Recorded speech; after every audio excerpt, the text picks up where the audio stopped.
It is Thursday, June 19th. It is time to get in the weeds. I'm Jeremy Lambert. That is SP3.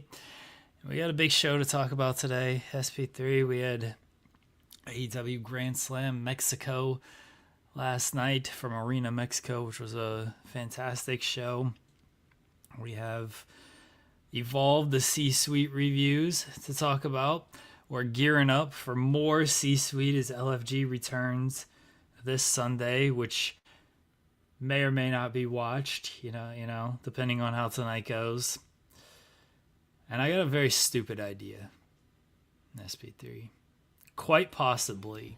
I say this with no over exaggeration. I have my dumbest idea ever.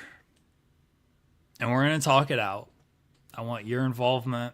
I want the chat's involvement. We're going to talk it out here in a second because I'm going to present this idea early in the show. And as the show goes on, we're going to sit on it and we're going to let it marinate to see how it feels. And then at the end of the show, we'll make a decision. All right? How you feeling, SP3? Wow, that was quite the intro to the pitch of this dumbest idea ever. So I'm looking forward to hearing about it, which by your standards, if it's the dumbest idea ever, then man, you got a high bar to meet.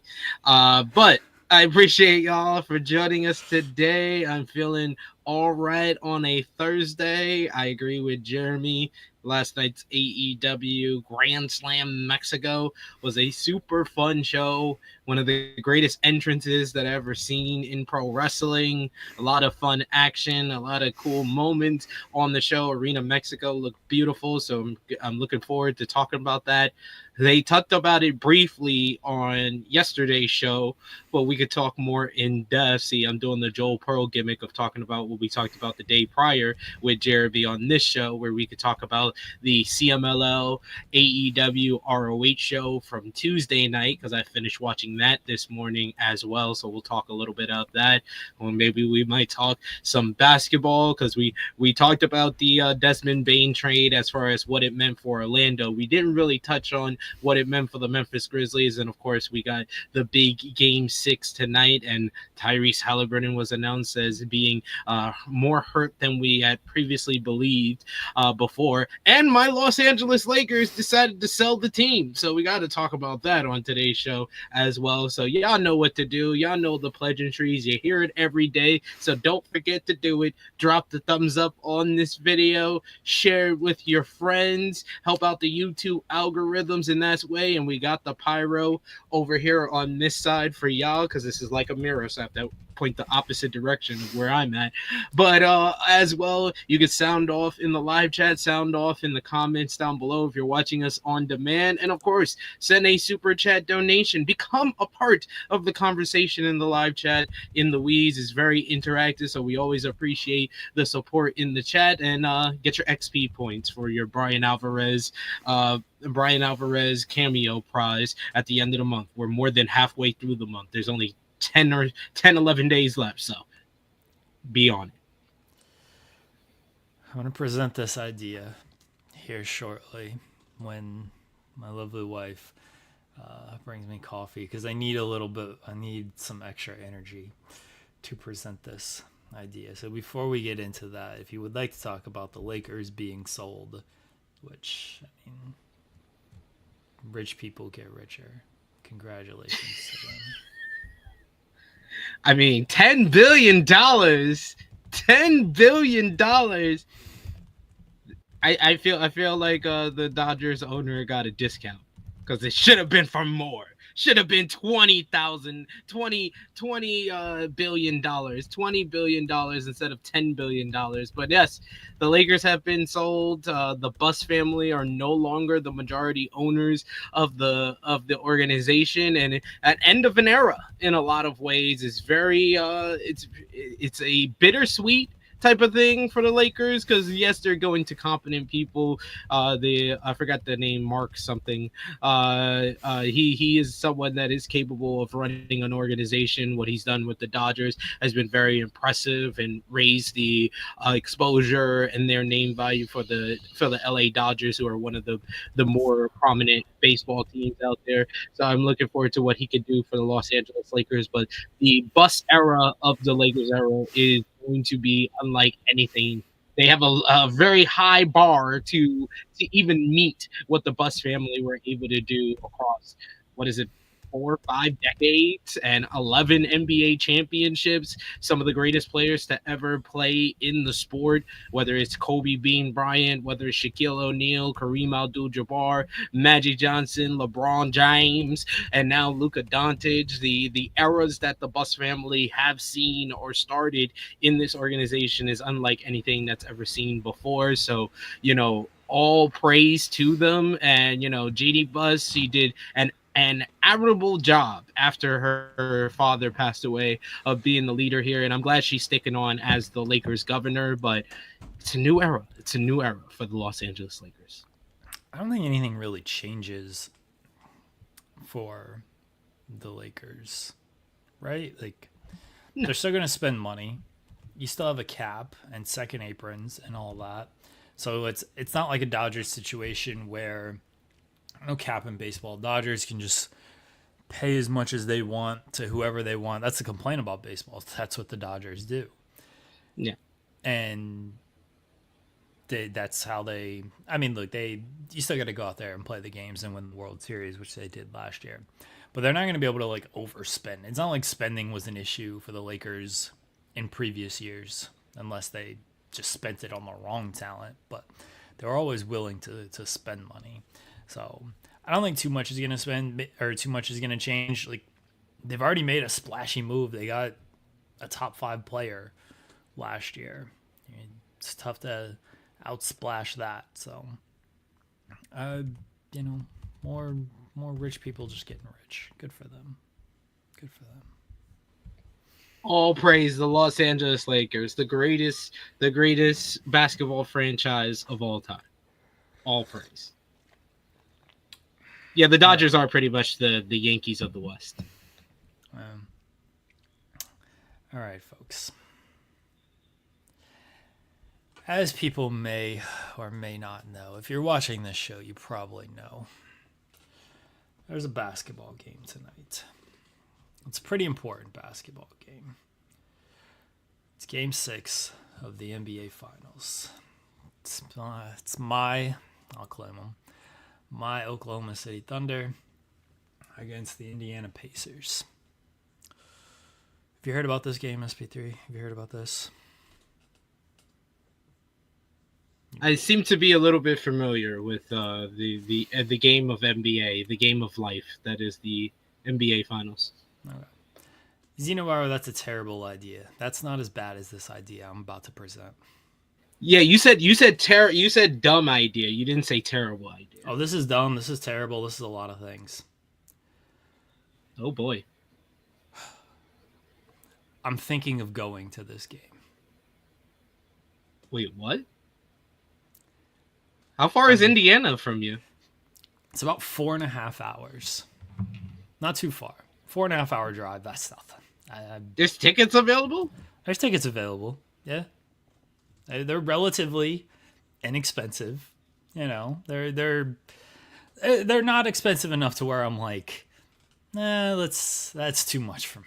That's a little too much for my taste. They're in a range where I'm like, yeah, that's doable. Actually, that's doable. I'm thinking of going to this game. I had this brilliant idea during a tornado warning last night. So I'm clear of COVID. I'm clear of COVID. You're clear? Yeah, that's what I was going to ask next. I was like, are you It's supposed to be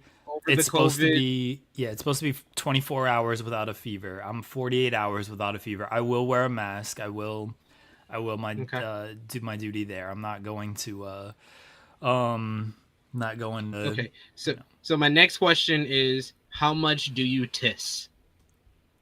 Do I what? Tiss. Tiss? Yeah, TIS. Tiss. What does that mean?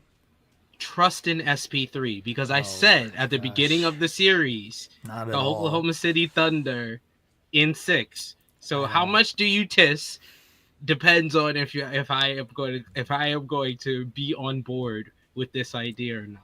I If don't you trust trust. me, then you should definitely go. I don't trust anybody. DTA. Steve Austin. I. Nah, like.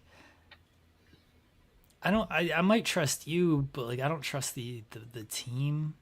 I don't trust. But trust me, I'm good.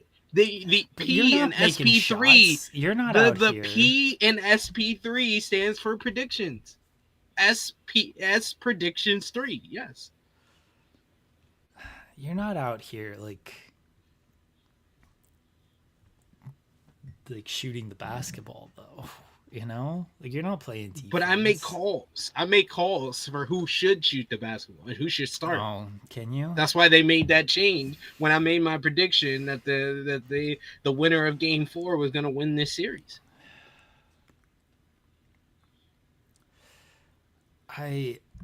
So everyone knows how I feel. I literally said on this show yesterday, I think, because we were talking about Jimmy Van. Jimmy Van flew to Edmonton for Game 5 of the Stanley Cup Final, and Edmonton lost that game, and the series is tied 2-2, and then they lost in Game 6. He did not fly to Florida to watch that, and I was like, man, flying, like going to Edmonton to just watch your team lose, like that sucks. Like I couldn't imagine doing that. At least he was amongst other Edmonton fans.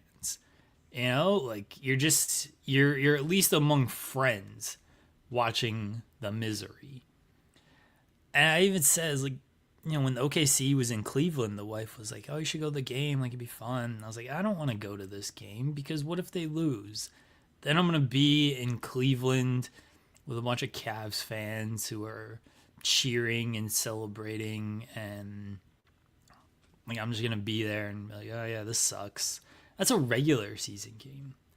It's a regular season game. This is the NBA Finals. Like this is, if they lose this game, I don't know. I'm just gonna be. I might not make it to the show tomorrow. Might not make it to the show next week. Might not just make it in general if they lose this game.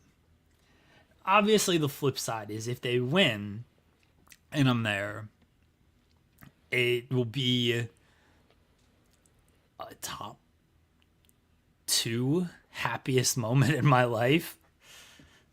My wedding being my first. And it ain't gonna be, no, I'm kidding.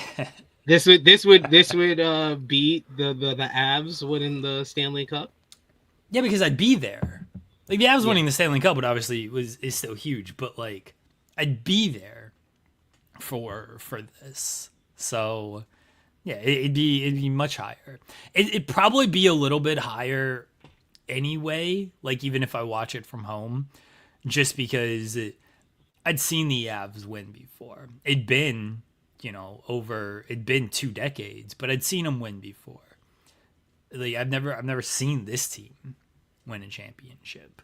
And hockey's my favorite sport, but I have more I don't know if I have more emotional investment in basketball, but I have more emotional investment almost because like we talk about it on this show. I talk about it all the time with my friend Samur. So I talk about basketball more than I talk about hockey.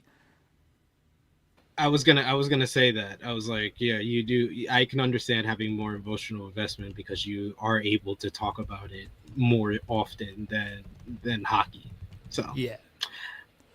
I'm gonna vote for yes, you should go. I want to see you have the happiest moment of one of second happiest moment of your life.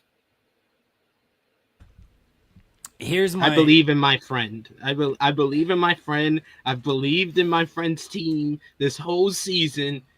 Even when you were down on things after game 3, I stayed committed.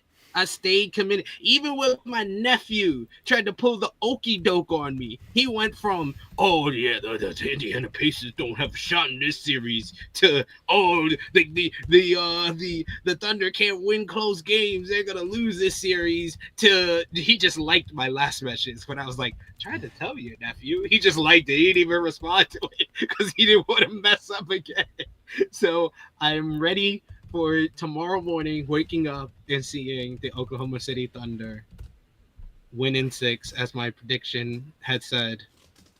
I see the vision. I see the vision, and I want you to have this happy moment. here's the thing. If I don't go and they win, I won't feel disappointed. I want people to factor that into the decision here. Because if I don't go and they win, it's not like I've bought tickets and then like something came up and I couldn't go. And it's like, oh man, I missed this. Like I missed them winning. This sucks. Like I wish I was there, type of thing. I've not bought any tickets yet. So it's my decision. And I'm not going to feel bad if I don't go and they win. I'm like, man, I wish I would have gone because they've won. I don't care at that point. I don't care if I'm there, if I'm here. I'm just going to be happy that they won. I'm not going to be regretful of like, should have gone. That was and I'm the type of person who butterfly affects things. And I would say, had I gone, they would have lost. So because I did not go, this is why they won. I can talk myself into butterfly affecting that me not going was the reason that they won. The same reason. Great movie. Ashton Kutcher's best acting work ever. It is very good. The same reason I will talk myself into if I do go and they lose, I will blame myself for that. And I will just be miserable the entire time. Create a YouTube. How do I do this? I've never created a YouTube poll. I assume. Are you logged into Fightful Select? I mean, Fightful Overbooked on YouTube? I can be. Yeah. Yeah, go there and then you'll see the chat. There's an option for polls, and you could put a poll in the chat for people to vote on. All right. I have potential breaking news on this very dumb idea. Oh boy. The infamous, the great Samur might be joining us to discuss this very dumb idea. You've heard his name a lot on this show over the past year, certainly the past few months, as I bring him up every basketball conversation in our therapy sessions. I've asked him if he is available to join. He said maybe in about a half hour or so. So there we go. All right, so what do I got to do here? I got to open up the show. Yeah, open up the show, and then you'll see over at the chat, there's an option where you'll see a poll, and you just click on the poll symbol. Engage with the audience, start a poll. Okay. Yeah. All right, ask a question. Should Jerry go to Game 6? Yes and no. Those are the two options. Start a poll. All right, folks. The poll is live. Hopefully people can see it. Zach says, I'm not going to the arena watch party. And I can see because the last two I've attended during the postseason were losses. And sports superstition very real. See, like, I don't know what the superstition is. I've been to one OKC game my entire life, and they won. It was against the Hornets. It was during the Kevin Durant injury season. So they didn't even make the playoffs that year. But yeah, it was the Durant injury season. No, have I been to two? Or was this the same season? Durant didn't play in the game. That's all I remember. Durant didn't play in the game. But Dion Waiters was there. Hold on. Let me see. Dion Waiters. I'm trying to now think of like how long he was on the team for. Dion Waiters. Gotta remember the great Dion Waiters is. Yeah, I'm pretty The sure. great Dion Waiter year. Yeah, I'm pretty sure this was the Durant injury year because Scott Brooks was still the head coach. Yeah, and Durant didn't play. This is the only OKC game I've been to. Again, it was against the Hornets. Dion Waiters missed a dunk, like airballed a dunk, like legitimately airballed it. Like went up to dunk it and just came up short and airballed it. That's the only thing I remember from that game. Russ was great in the fourth quarter. I remember that much, but like it was the Hornets. The Hornets have been good in 0 seasons since existence, basically. So it's not like it was good at one point during the 90s and like early 2000s with Baron Davis with B Diddy. Oh no, he doesn't want us to call him that anymore. For good reason. Yeah, for good reason. Yeah, for good reason. So I've only been to one OKC game, and they won. So if there's superstition, like, I'm not gonna judge this off of a game I attended a decade ago with them. Zeno was saying, "Is there a watch party locally?" Like, I'm sure there is an OKC. I assume they go to the arena. This is what they do for most sports teams. I assume they have Paycom at MSG in New York. Yeah, but like I'm not local to OKC. Indiana's much closer than OKC. Like how far away? I'm gonna drive to Paycom and just hang out with everybody. How far is Paycom? Paycom Center in Oklahoma City. Yeah, that's 15 hours. Yeah. We also have to take into account the driving because you said what is a 4-hour drive? 4.5. 4 hour drive, 4.5 there and back. That's like 8 hours. 9 hours. That's a lot. So that's nothing. I did 3.5 last week. I'm gonna do 9 next week. Like 9 there, and then a couple days later 9 back. So 4.5 hours though, like that doesn't bother me. That doesn't bother me. Anything under 5, I feel kind of okay about. You know? I don't like doing 9 hours outside of my home, let alone driving. I don't like love driving, but I can tolerate a 4.5 hour drive. Throw on some sports talk radio and, get miserable for the game tonight and then go watch the game.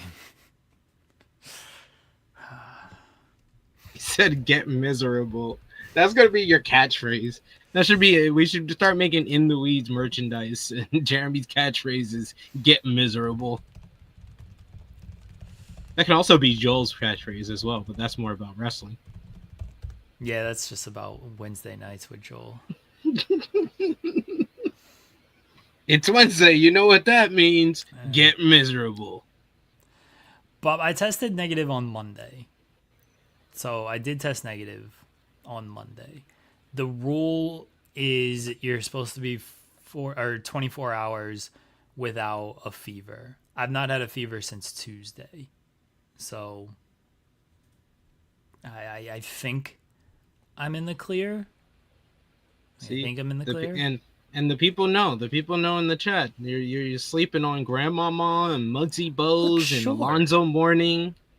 How many playoff all the series, Hornets greats. How many playoff series did those teams win? How many great merchandise do they have? That's a better question. They had great merchandise. They have the best. They have the best. I would rock, and Fresh Prince of Bel-Air used to rock all the Hornets gear. They had really great merchandise. I like those players. They had good players, but they didn't win anything. Jamal Mashburn? How dare you? I love Jamal Mashburn. You know he went to my high school, right? Did he? Yeah. He went to my high school in New York, so. I love picking on Muggsy Bogues in 2K. He's so short. You just destroy him. Yeah, they make him so short in 2K. Yeah, he feels like extra short. It's like, why did they turn on, remember like tiny mode and like NBA Jam and stuff? Like, why did they turn on tiny mode for this? Tiny mode? Why does everybody is giant mode? Why is everybody in giant mode next to this guy? Absurd. Kemba Walker, I got to see him in high school. He went to Rice High School, which was in Harlem. I used to watch him when my high school went against him. Kemba Walker. Kemba Walker was nice. They've had good players. Every team's had good Al players. Jefferson. Al Jefferson, remember him? Yeah. Every team has had good players. This is not, oh, look at all these very good players they've had. Every team's had very good players. Doesn't mean they've accomplished anything. Doesn't mean like they had any success as a team. The Hornets as a team haven't had any success. All right. Am I wrong? You're just raining on the Hornets parade here. Am I wrong? Like they don't have immaculate starter jackets. They have great merchandise. They're a t-shirt company. Good for them. That's a bit. That's a bit. Charlotte Hornets t-shirt company. They're a great t-shirt company. Not a pro wrestling, not a basketball organization, t-shirt company. Zach Gordon Hayward feels like 3 years ago, and it's insane that he was on this team last year. If you had told me Gordon Hayward played for the Thunder 3 years ago, I'd be like, yeah, that sounds right. He was there in the terrible years with Theo Maladon and didn't Gordon Hayward play Isaiah for the Roby. Celtics as well? What's that? Didn't Gordon Hayward play for the Celtics as well? Yeah. See, he was good at he's the key. He's the key, though. He goes to a team, he leaves, they win a championship. Zeno, I was saying, here's my concern. Driving 8 hours total while recovering from COVID is a lot to handle. On top of that, it would be much worse if the Thunder don't close it out. That's one of my concern. It's one of my concern is, 8 hours recovering from COVID is a lot. That's I feel like that's my wife's biggest concern outside of just me. I'm a danger to myself. Don't let me get me. You know that song SP3? You didn't pop for it. I don't feel like you understood the reference. I do. It's just not my cup of tea, but right. I know the song. I understood that reference. You want me to do Leonardo DiCaprio? No, it's the Captain America. I understood that reference. Like that's my concern as well. That's a lot of driving for just recovering from COVID, but like driving takes a lot out of you, but it's not terrible. Not terrible. Like.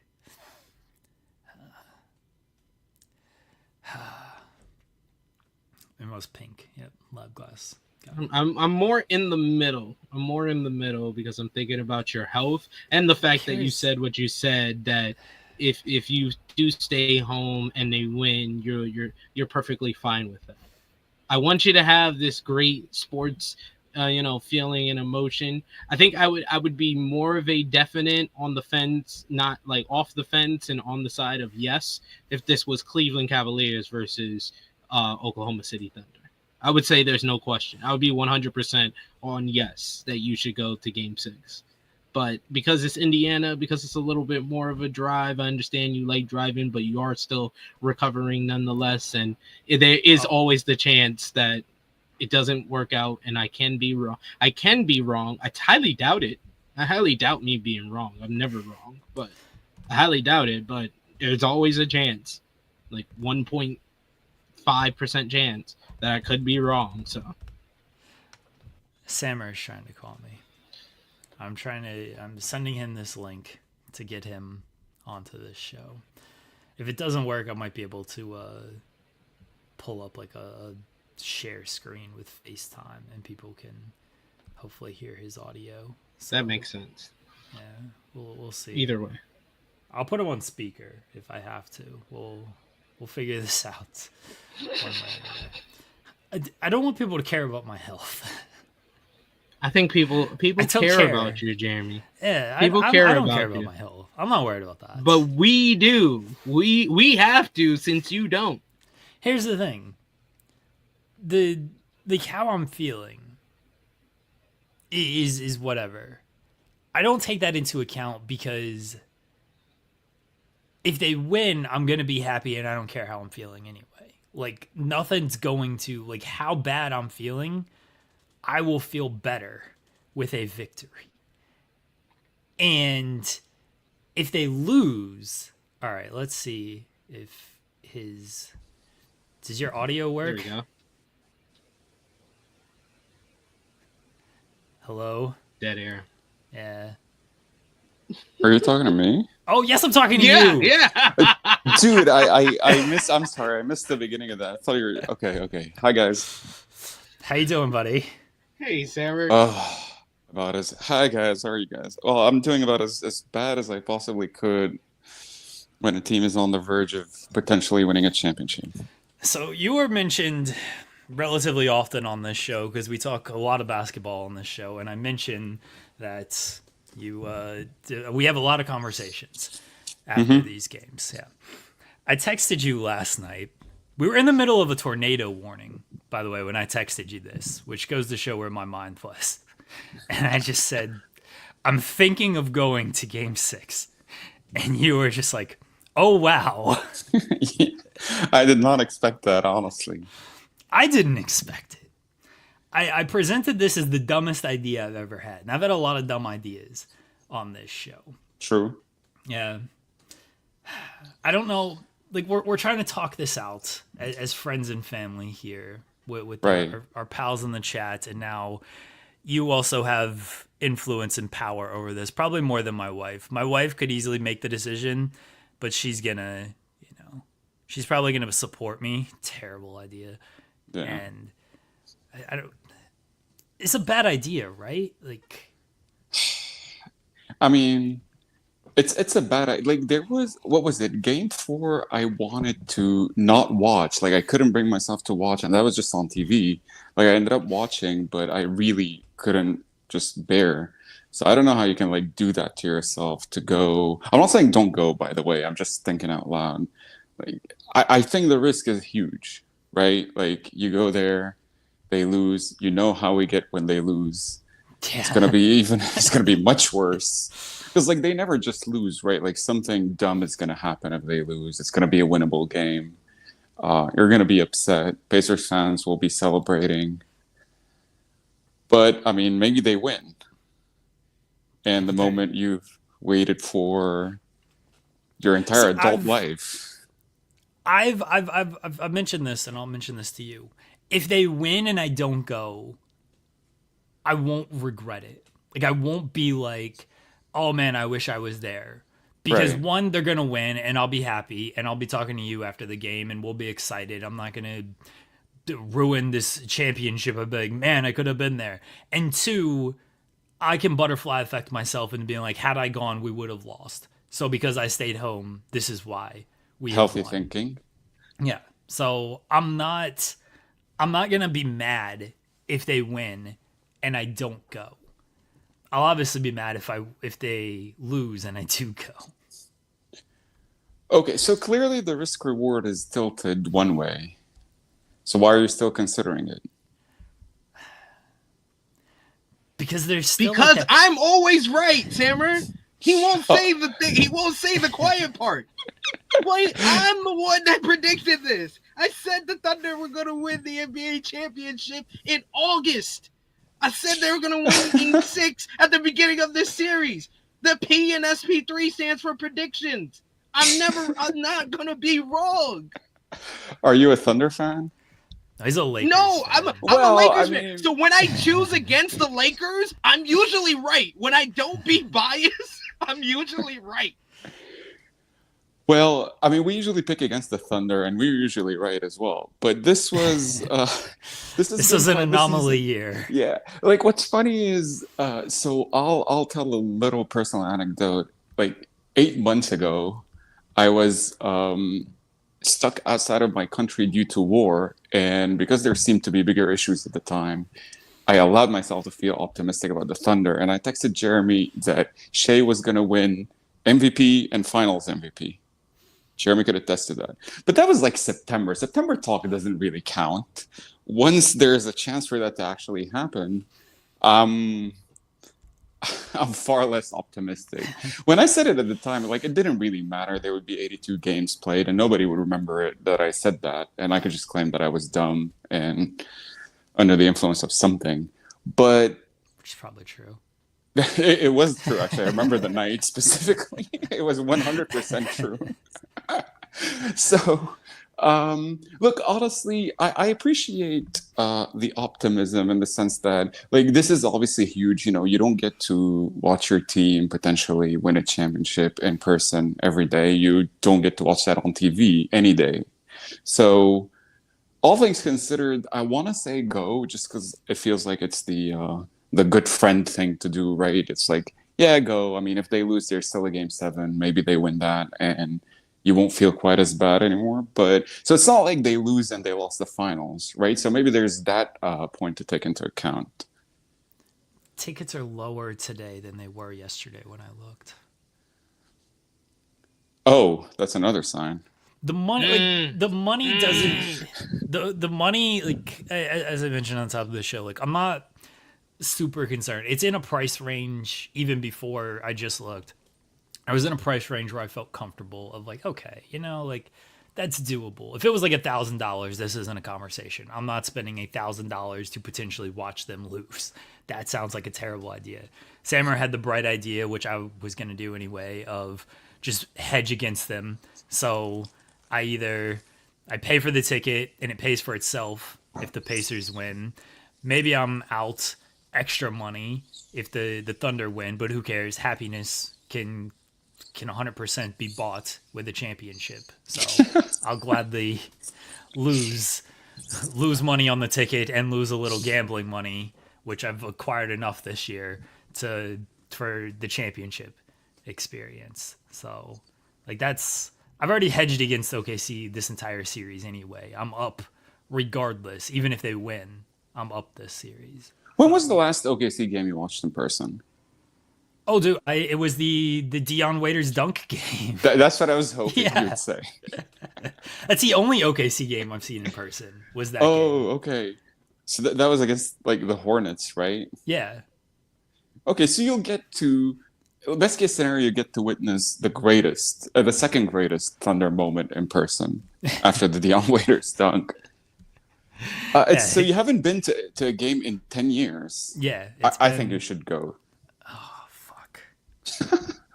You're supposed to be my voice of reason. Let's go, Samur. Let's Dude, go. I feel the optimism in the air, and I don't want to be. I don't want to be a party pooper. I've been getting yelled at by my girlfriend. Jeremy can attest to that for like 2 months now, for being miserable even though my team is winning. She would like try to congratulate me after a game, and I'd be like, I can't believe we lost game 1, and it'd be like game 4 of the series or something. It's like, this is factual. this is factual. Yeah. She would yell at us. Shea wins MVP. She's like, "Why aren't you happy?" I was like, "Who cares? You know, we got a championship to win." She asked me, "What joy does basketball bring you if this is your attitude?" I answered, "None." So, yeah, like, I love it. you know. Oh, I need to come clean about something. Oh, no. You know what I did today? This morning? Fuck. What? I watched highlights of Game 6 against the Warriors in 2016. There are no highlights. There's no highlights in that game. Well, you're right.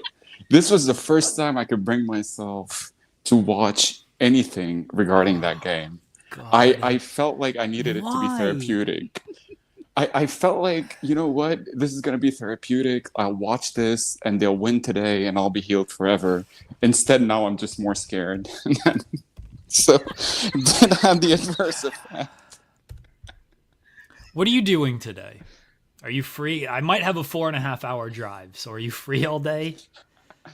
I think I'm visiting a friend in a couple of hours, but That's like so I'll find time.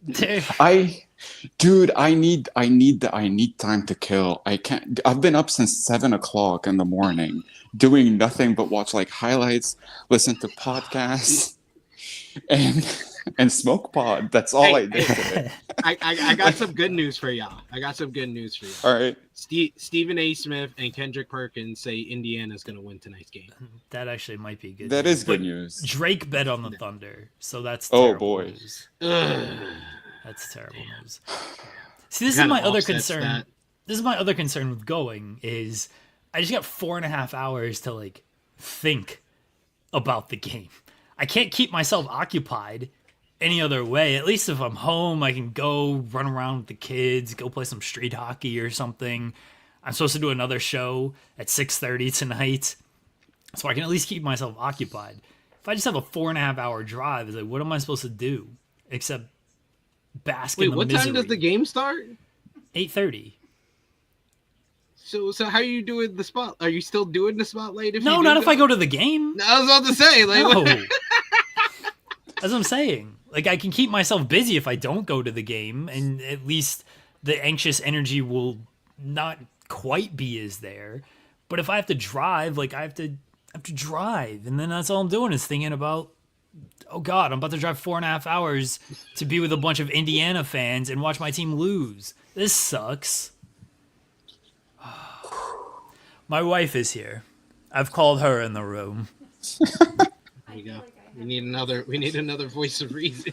That's right. Baby, you might have to come like closer to the mic. You don't have to be on camera. You don't have to be on camera. She says she feels she has like the least amount of voice in this.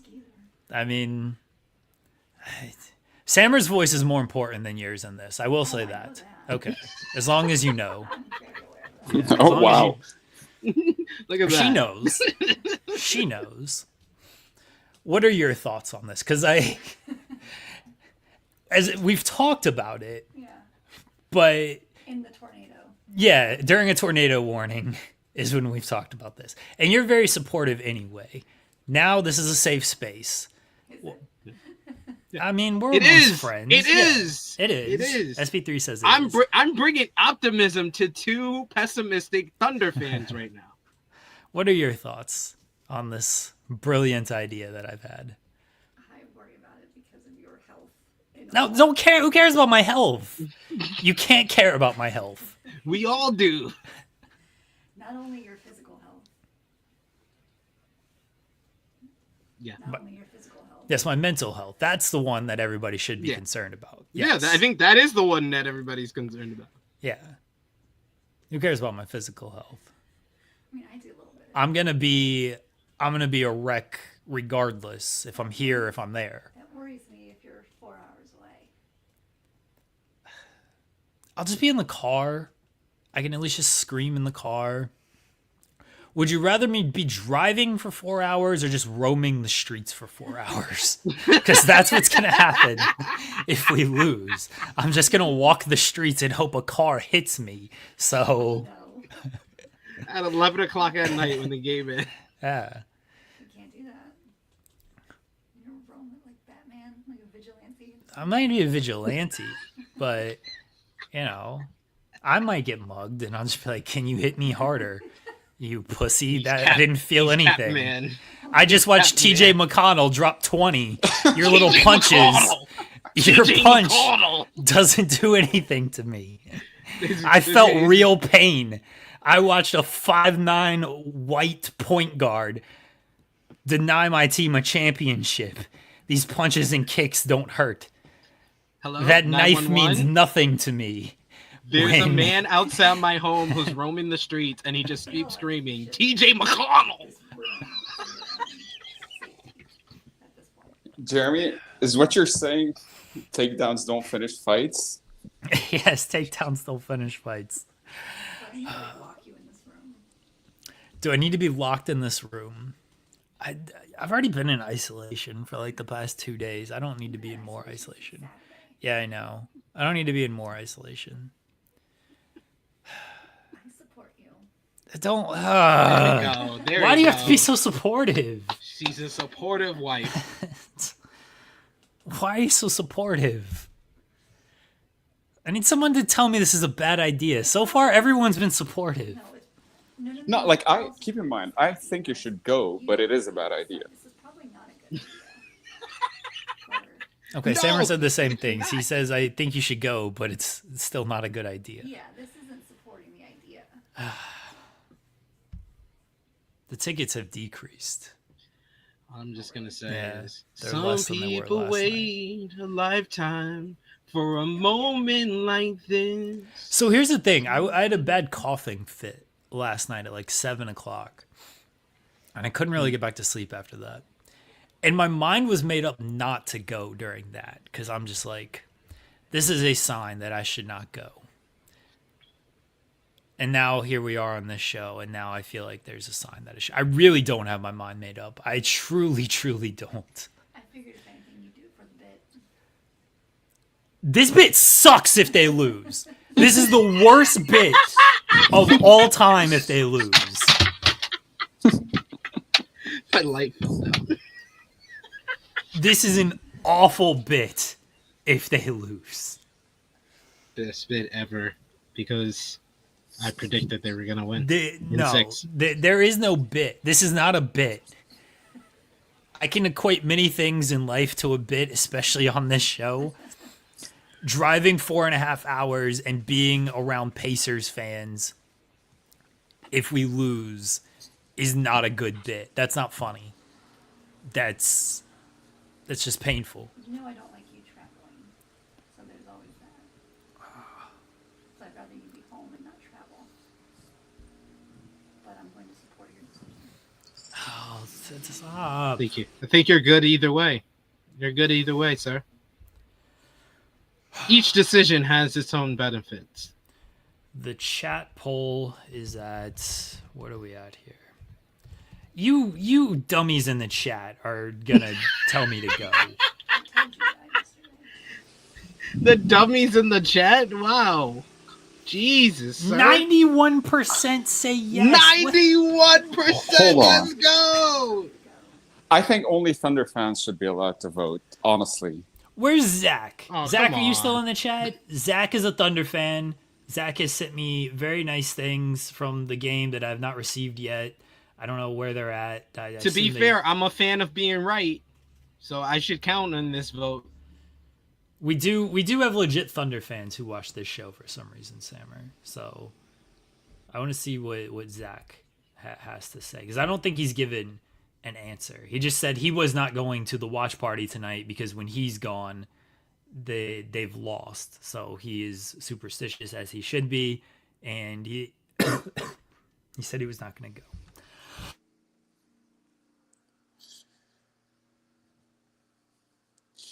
See, one of the issues is that if you don't end up going after this whole thing, you're gonna come off being, well, I don't want to say cowardly, because like I understand why you wouldn't go, but you've already made such a fuss about it. It would be anticlimactic not to go. Cowardly. I agree. Cowardly. No, It is I cowardly. Hey, don't latch on to the one. No, I call everyone a coward on this show, so it would serve people right to call me a coward. Yeah. Exactly. Cowardly is probably the right word. Zach says, I've never attended a road game, so this one would set the bar way too high. Zach's being a coward and not making a decision.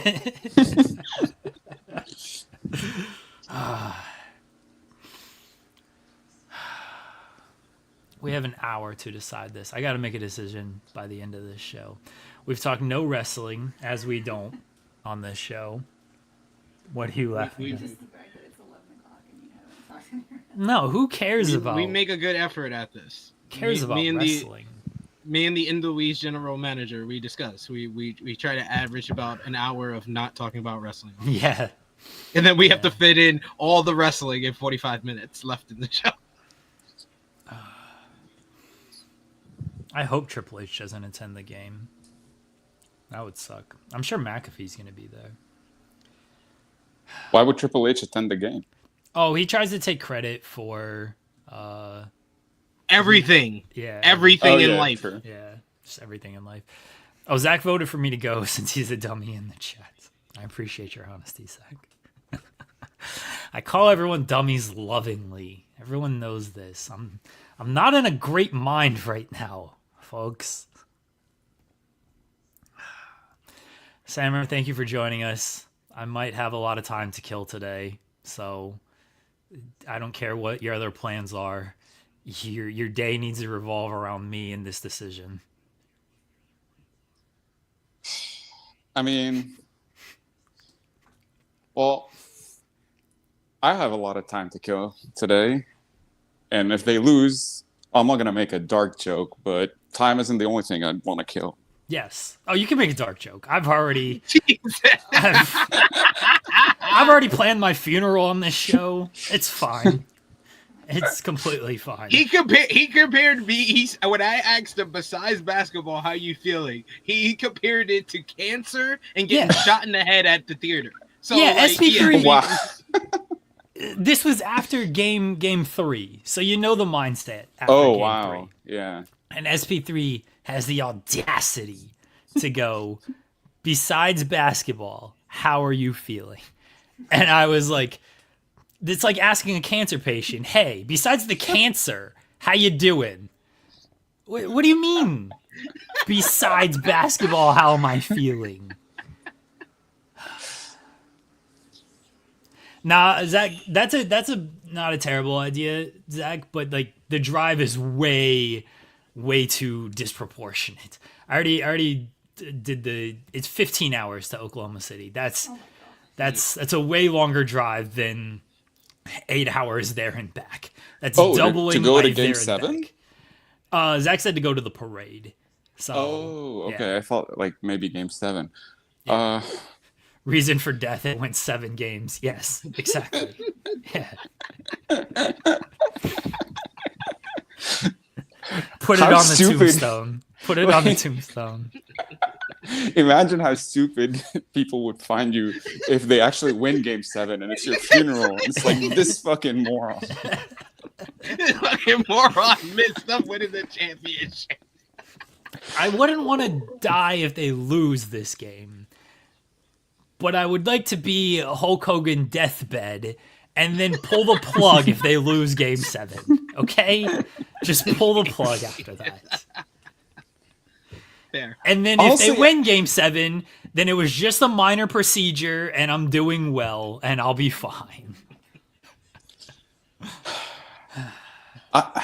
Well, I wouldn't get ahead of myself and say you wouldn't want to die if they lose this game, as any good friend would. But it depends on how they lose. Like honestly, if it's something like Game 1, then yeah, I'd want to die. Like Yeah.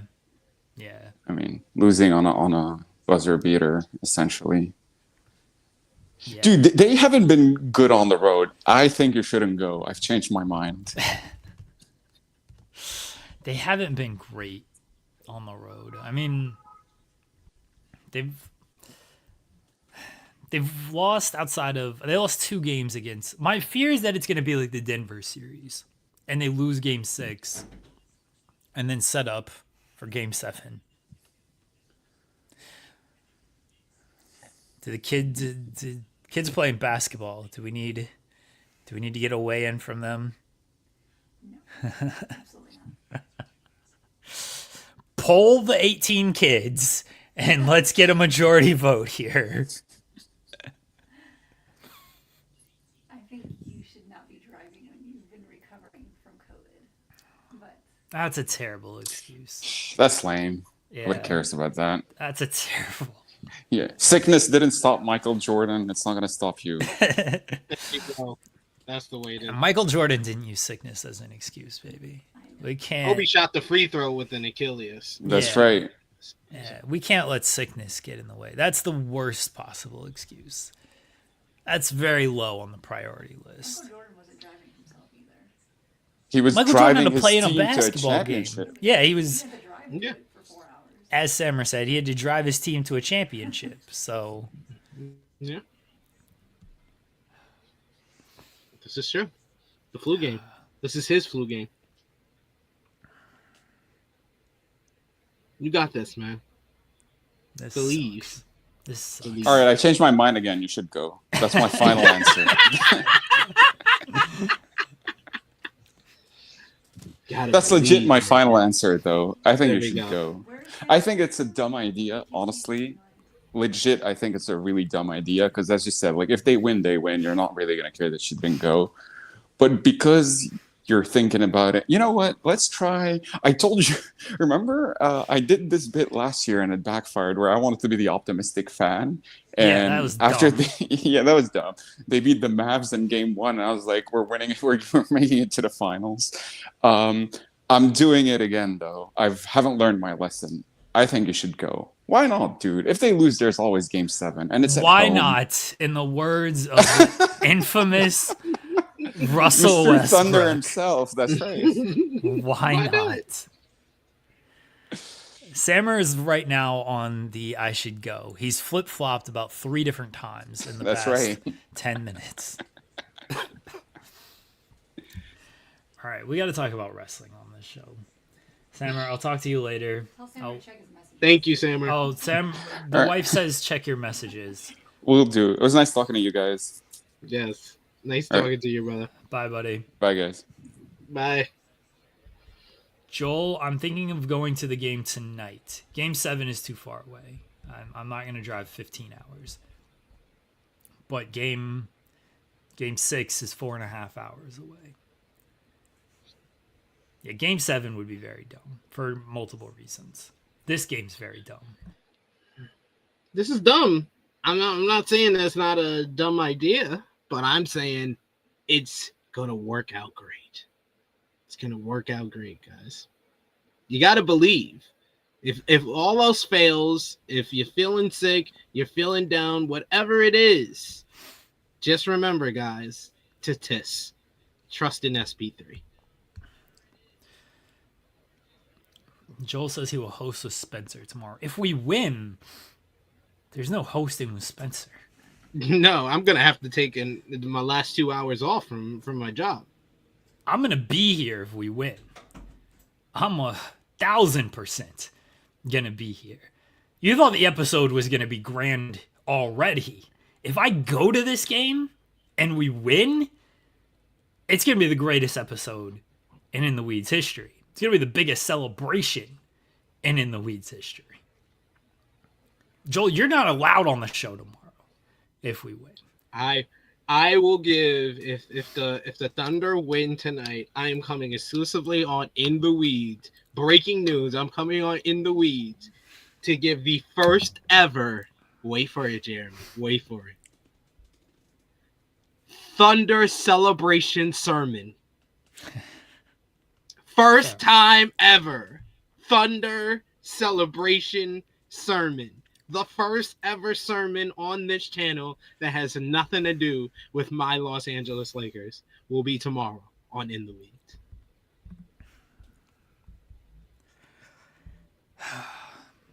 I got an hour to make this decision.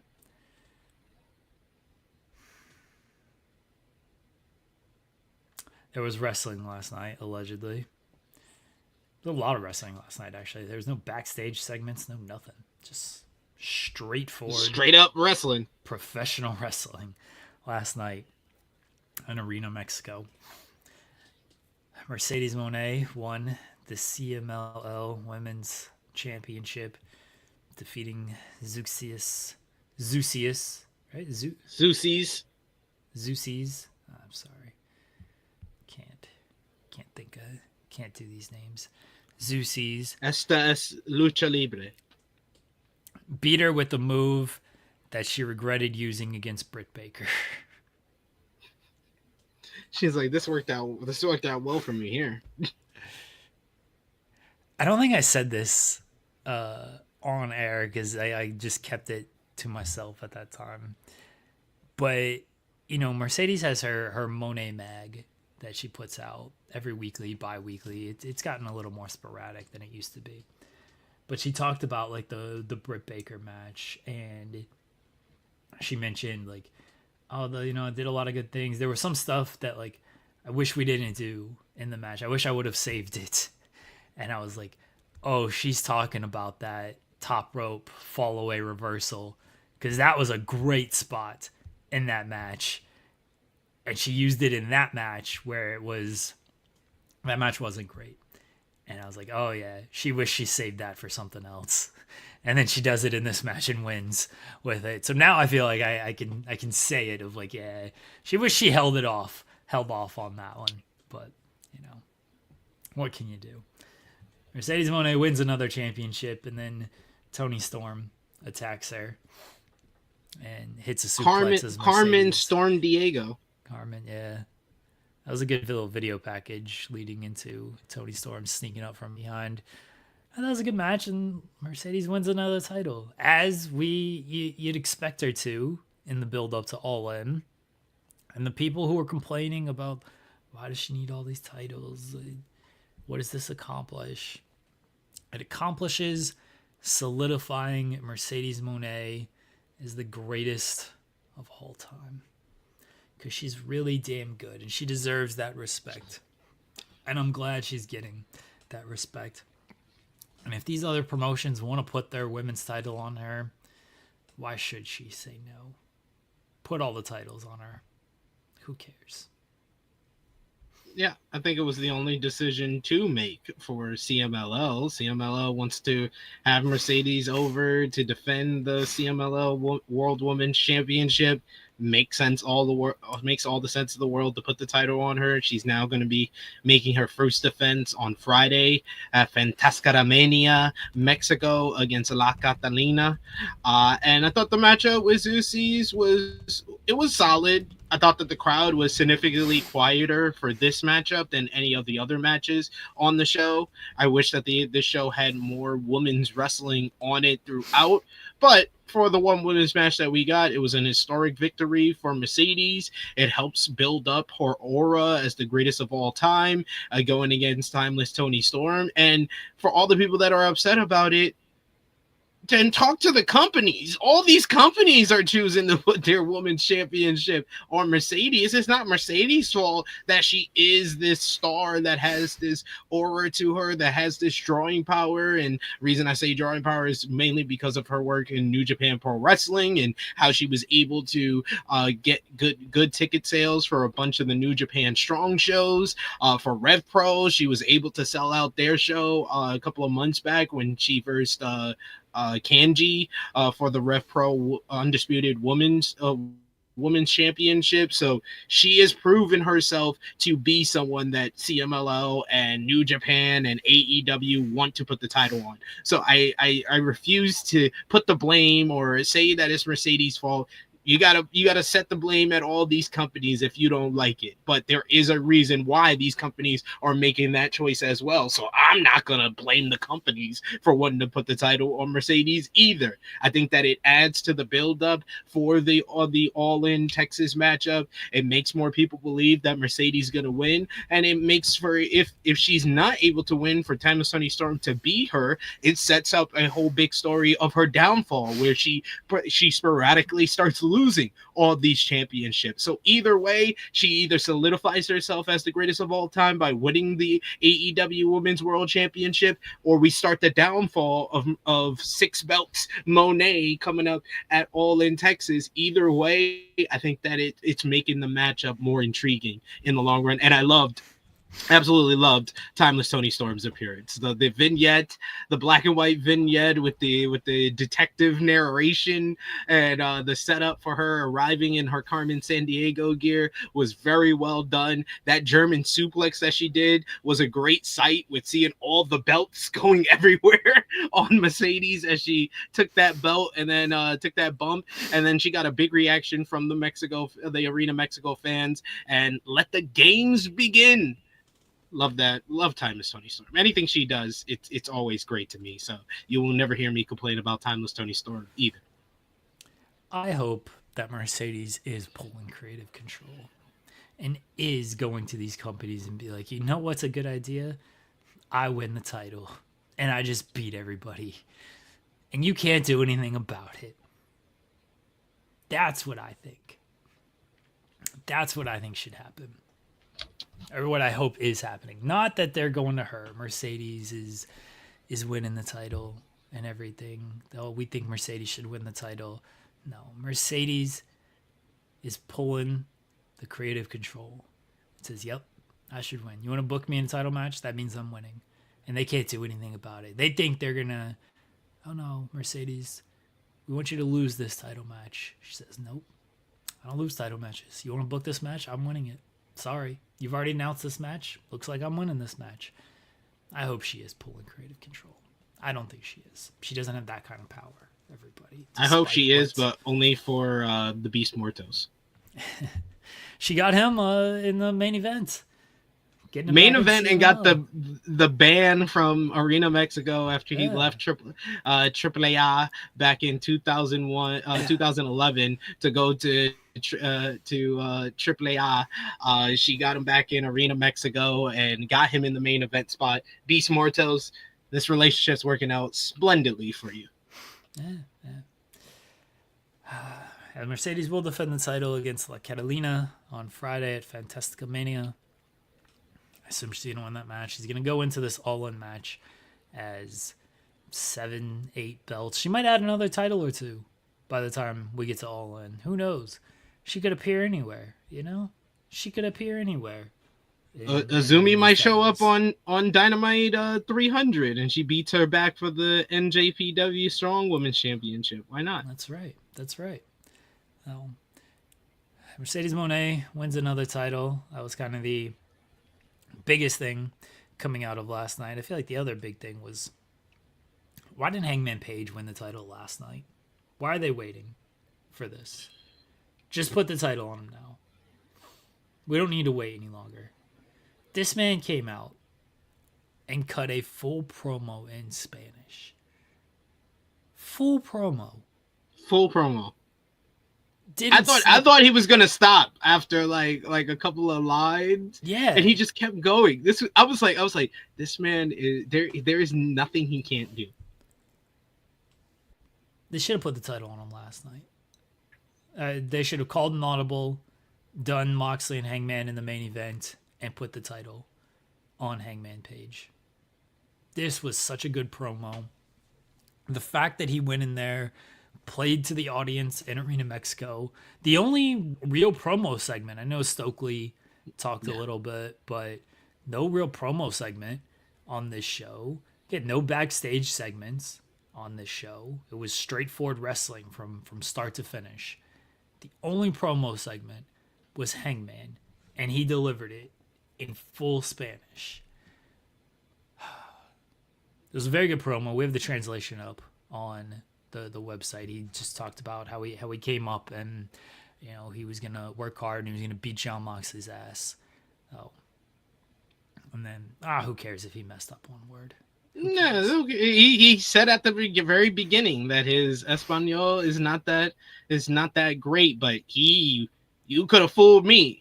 You could have fooled me with how well he performed that, and he apparently learned all of this from workers that used to work on his family's farm or something like that, he said. So great stuff from Hangman. Hangman came off as the everyday hero that he has grown into before our eyes in AEW, and I agree. Like, if there was any question that this guy is should be the face of the company and the AEW World Champion, he dispelled a lot of the doubts that anybody could have for it.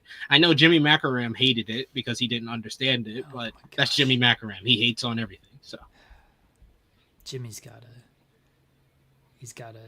figure out that he's in the minority. I'm sure he doesn't care. He doesn't care. He doesn't care. If one person agrees with him, he takes it as a win for him.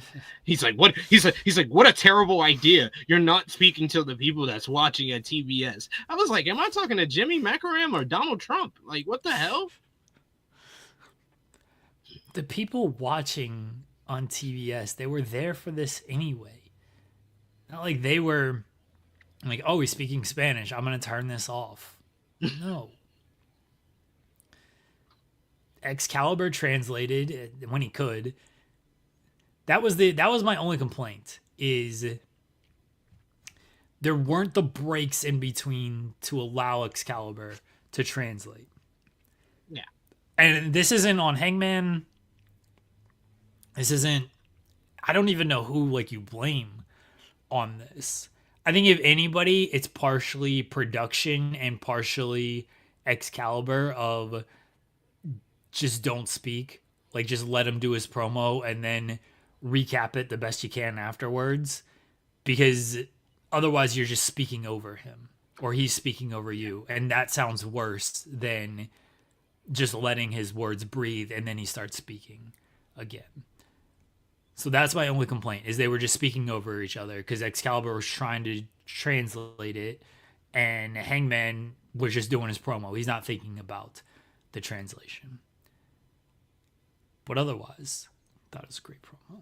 Yeah, he's playing to the 20,000 that were in that building. That crowd ate it up. They loved it.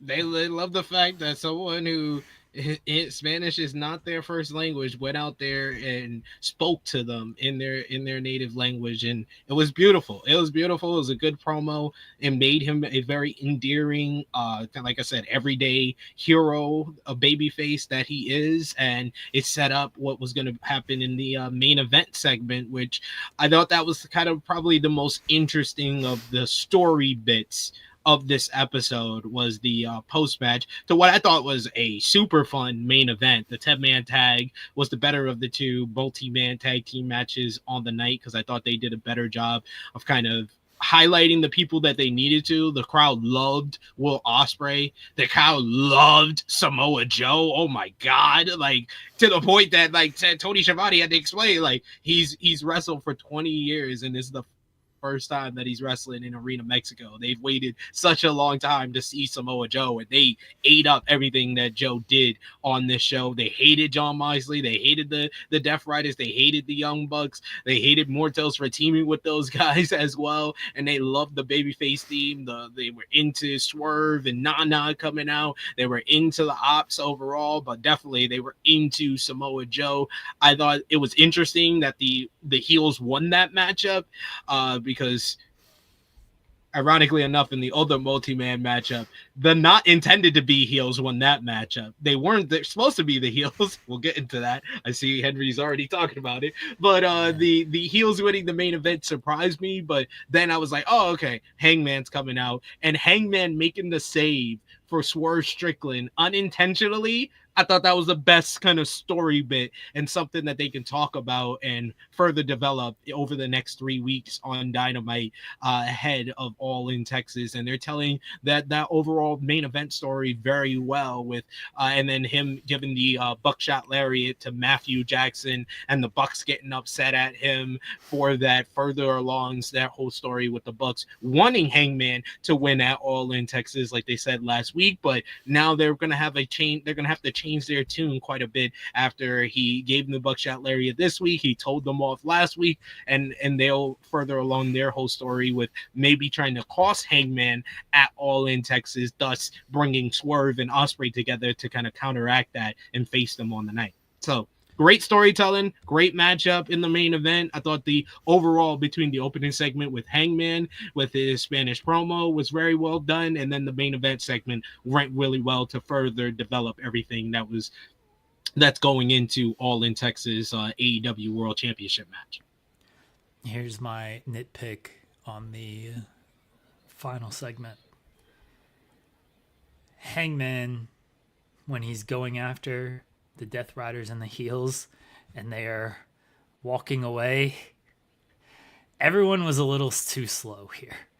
Because Hangman could have easily gotten to everybody, and he's got to like pull up for a second, and then you see like the guys disappear, and then Hangman's just got to stop at the back of the ramp. I was like, the heels got to move with more urgency, or Hangman's got to slow down a beat, because he could have easily gotten to everyone and fought all these dudes 5-on-1 if he wanted to.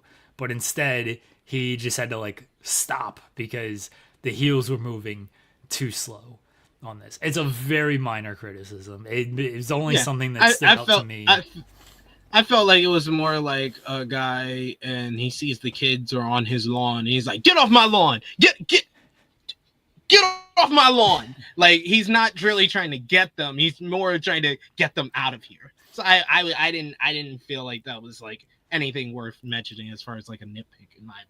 But on the I understand if you feel different. On the heel side, I'm like, it's 5 against 1. Just beat this dude up. Like, you like got the backup. numbers. He's got the ops. He's got the ops. They were in the ring. They were in Will the Ospreay. ring though. If they try to attack him, they don't want that smoke with Powerhouse Hobbs. They don't want that smoke with Samoa Josephs. They could have easily jumped him, gotten some licks in, and then ran away though. Hangman was way up at the top obviously of the ramp. they're They were slow. in the ring. Obviously they're Clearly slow. they They are wouldn't slow. have run away. They wouldn't have won away. They would have got caught. So they know better. They could have gotten some licks in. It was a very I found them more funny than anything because I find the hilarity and this kind of stuff. I was just like, that looks funny. Like that looks weird of that, but whatever. It didn't. Again, minor complaints. I'm not holding against the company. It's just one of those things of that's a funny visual to me of Hangman trying to not walk as fast so the heels can get out of there a little bit quicker before he has to I could have gotten you, but I didn't get you. The elite melodrama. People love the elite melodrama with the buckshot lariat and taking out one of the bucks and then it's like, oh, why did you do that? Like, oh no, what side of the bucks gonna be on? What's gonna happen here? Do you want me to nitpick on this as well?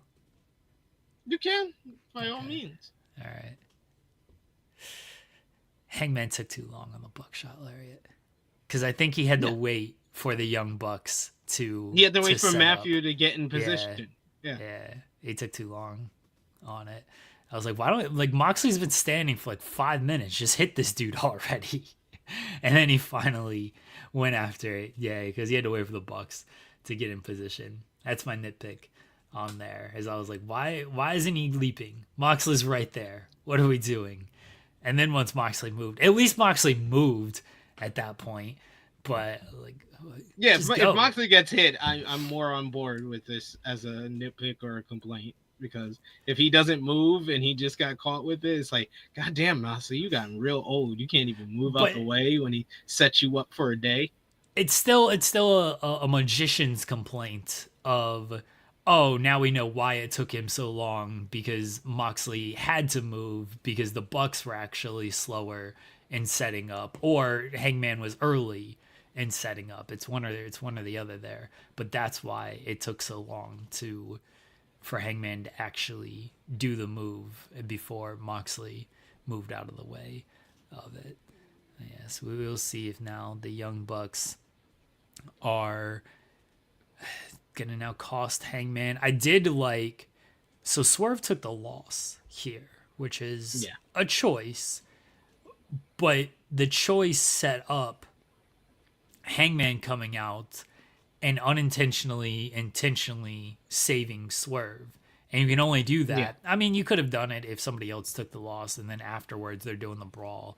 But it worked better with Swerve taking the loss and Moxley going right into the Bulldog choke and then Hangman coming out. Because people are now theorizing, he saved Swerve, which was the intention of they want that theory. But really, Hangman said in his opening promo, he's like, after the match, I'm coming out to beat your ass. Yeah. So it didn't matter that Swerve took the loss and was getting beat up. Hangman was coming after Jon Moxley. It just happened that Moxley was still beating up on Swerve, so it looked like he went after Swerve. But I love that little attention to detail there to make it seem like he was saving Swerve, when really that wasn't the intention, but it was. And now we all know who's going to be the one who's going to put that theory out there. Will Ospreay. Now Will can be like how can you not come to his rescue if he needs our help at All In? He came to your rescue in Arena Mexico. So it's very logical storytelling, and the story beats. They're doing the build to this AEW World Championship matchup very well, in my opinion. Yeah, I think it's been very good so far, and I assume it's just it'll continue to heat up, especially the Swerve, Ospreay, Young Buck stuff around it as we get into get past the Arena Mexico show and get further into All In and get set up with the Bucks against Swerve and Ospreay, since that's not officially announced yet, but it should be pretty soon. We shall see. Just next week, or even on Saturday if they want to. Probably maybe Possibly. on Saturday they can announce it. possibly. The rest of the show was filled with 20-man tags, I believe. Right? There was a 14-man tag, and let's see if I can do this off the top of my dome. You ready? boy. You ready, All right. Jeremy? Yeah. Let me The see, opening let me- matchup was you could let fact me check pull me this on up. this one Yeah. if I got this right. Yeah. You Go ready? ahead. Yeah. Yep. So the heels were Dax Harwood, Volador Jr., the Don Callis family, which was Konosuke Takeshita, Kyle Fletcher, Lance Archer. I said Konosuke Takeshita, Lance Archer, Kyle Fletcher, Josh Alexander, and damn it, I'm forgetting somebody. I'm already Wow. off by one. The I'm greatest already off by- luchador of all time. Oh, Hechicero, There you go. my boy, Hechicero, There and you they go. faced the baby faces. I'm only gonna name the baby faces here because I'm not gonna name. I'm not gonna name who was missing.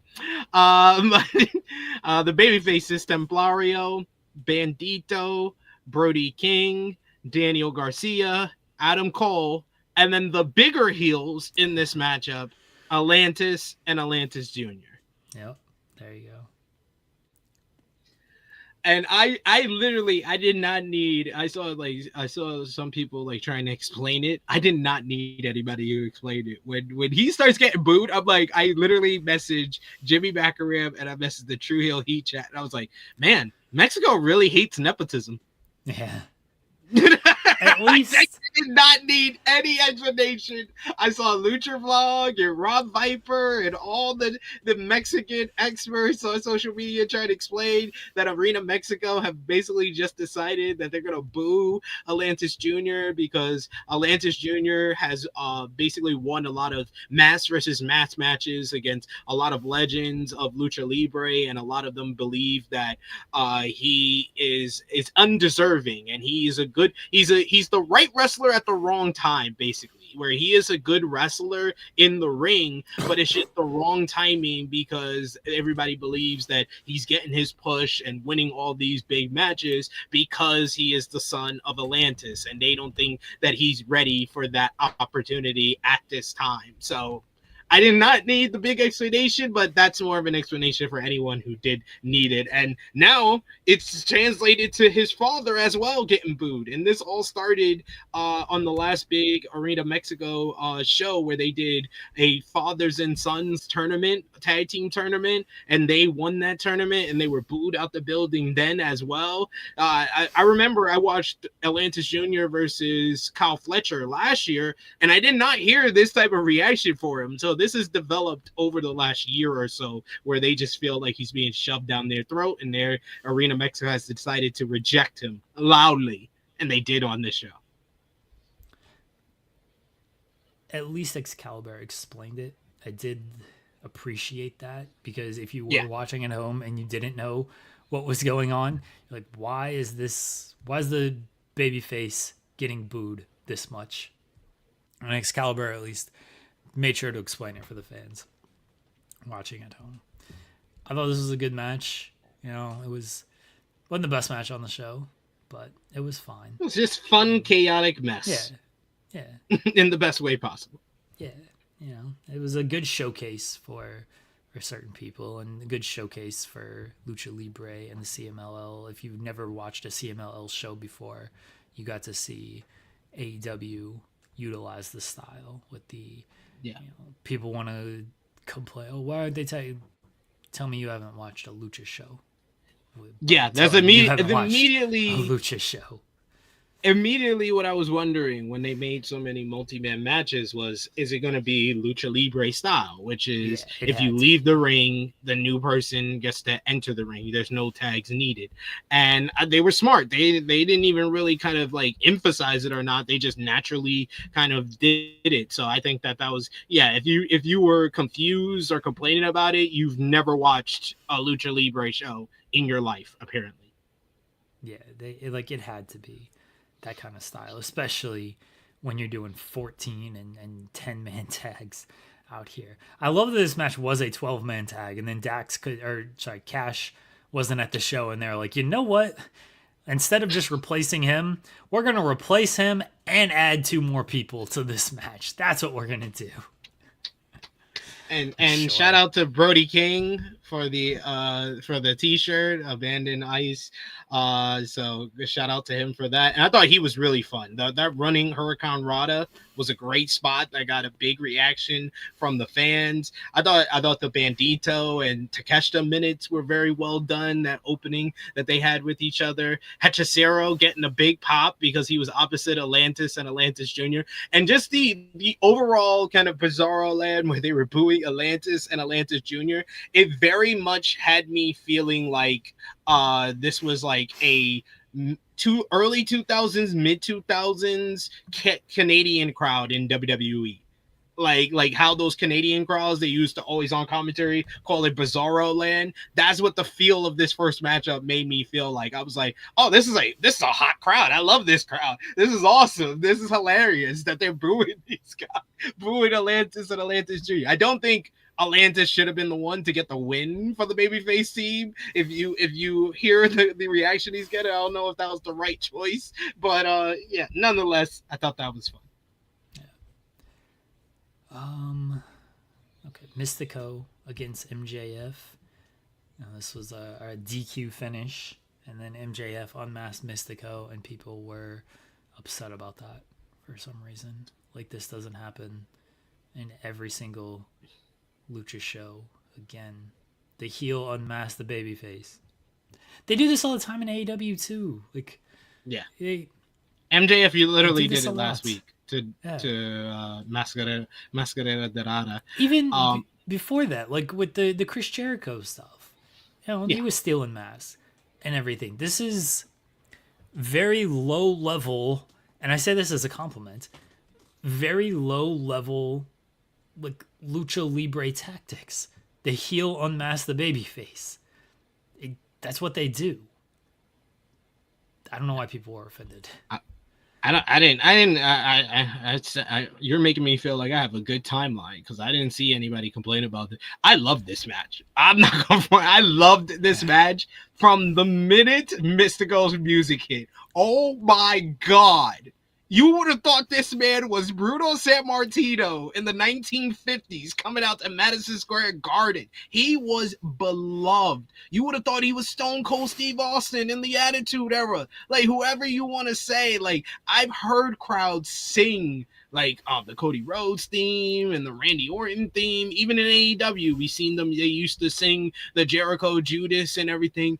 I never seen it like they had seen God just step in and they were forced to sing with all of their heart, all of their passion. Every time they cut over to the fans in the crowd, you got people that are like singing with all their life and all their passion. Oh my God. This is one of the greatest entrances in AEW history was Mistico in Arena Mexico. That was incredible. And then the matchup, this was how to have the most heat possible, the most crowd reaction possible without having to do too much. Like, the biggest spot of the matchup was the Spanish Fly.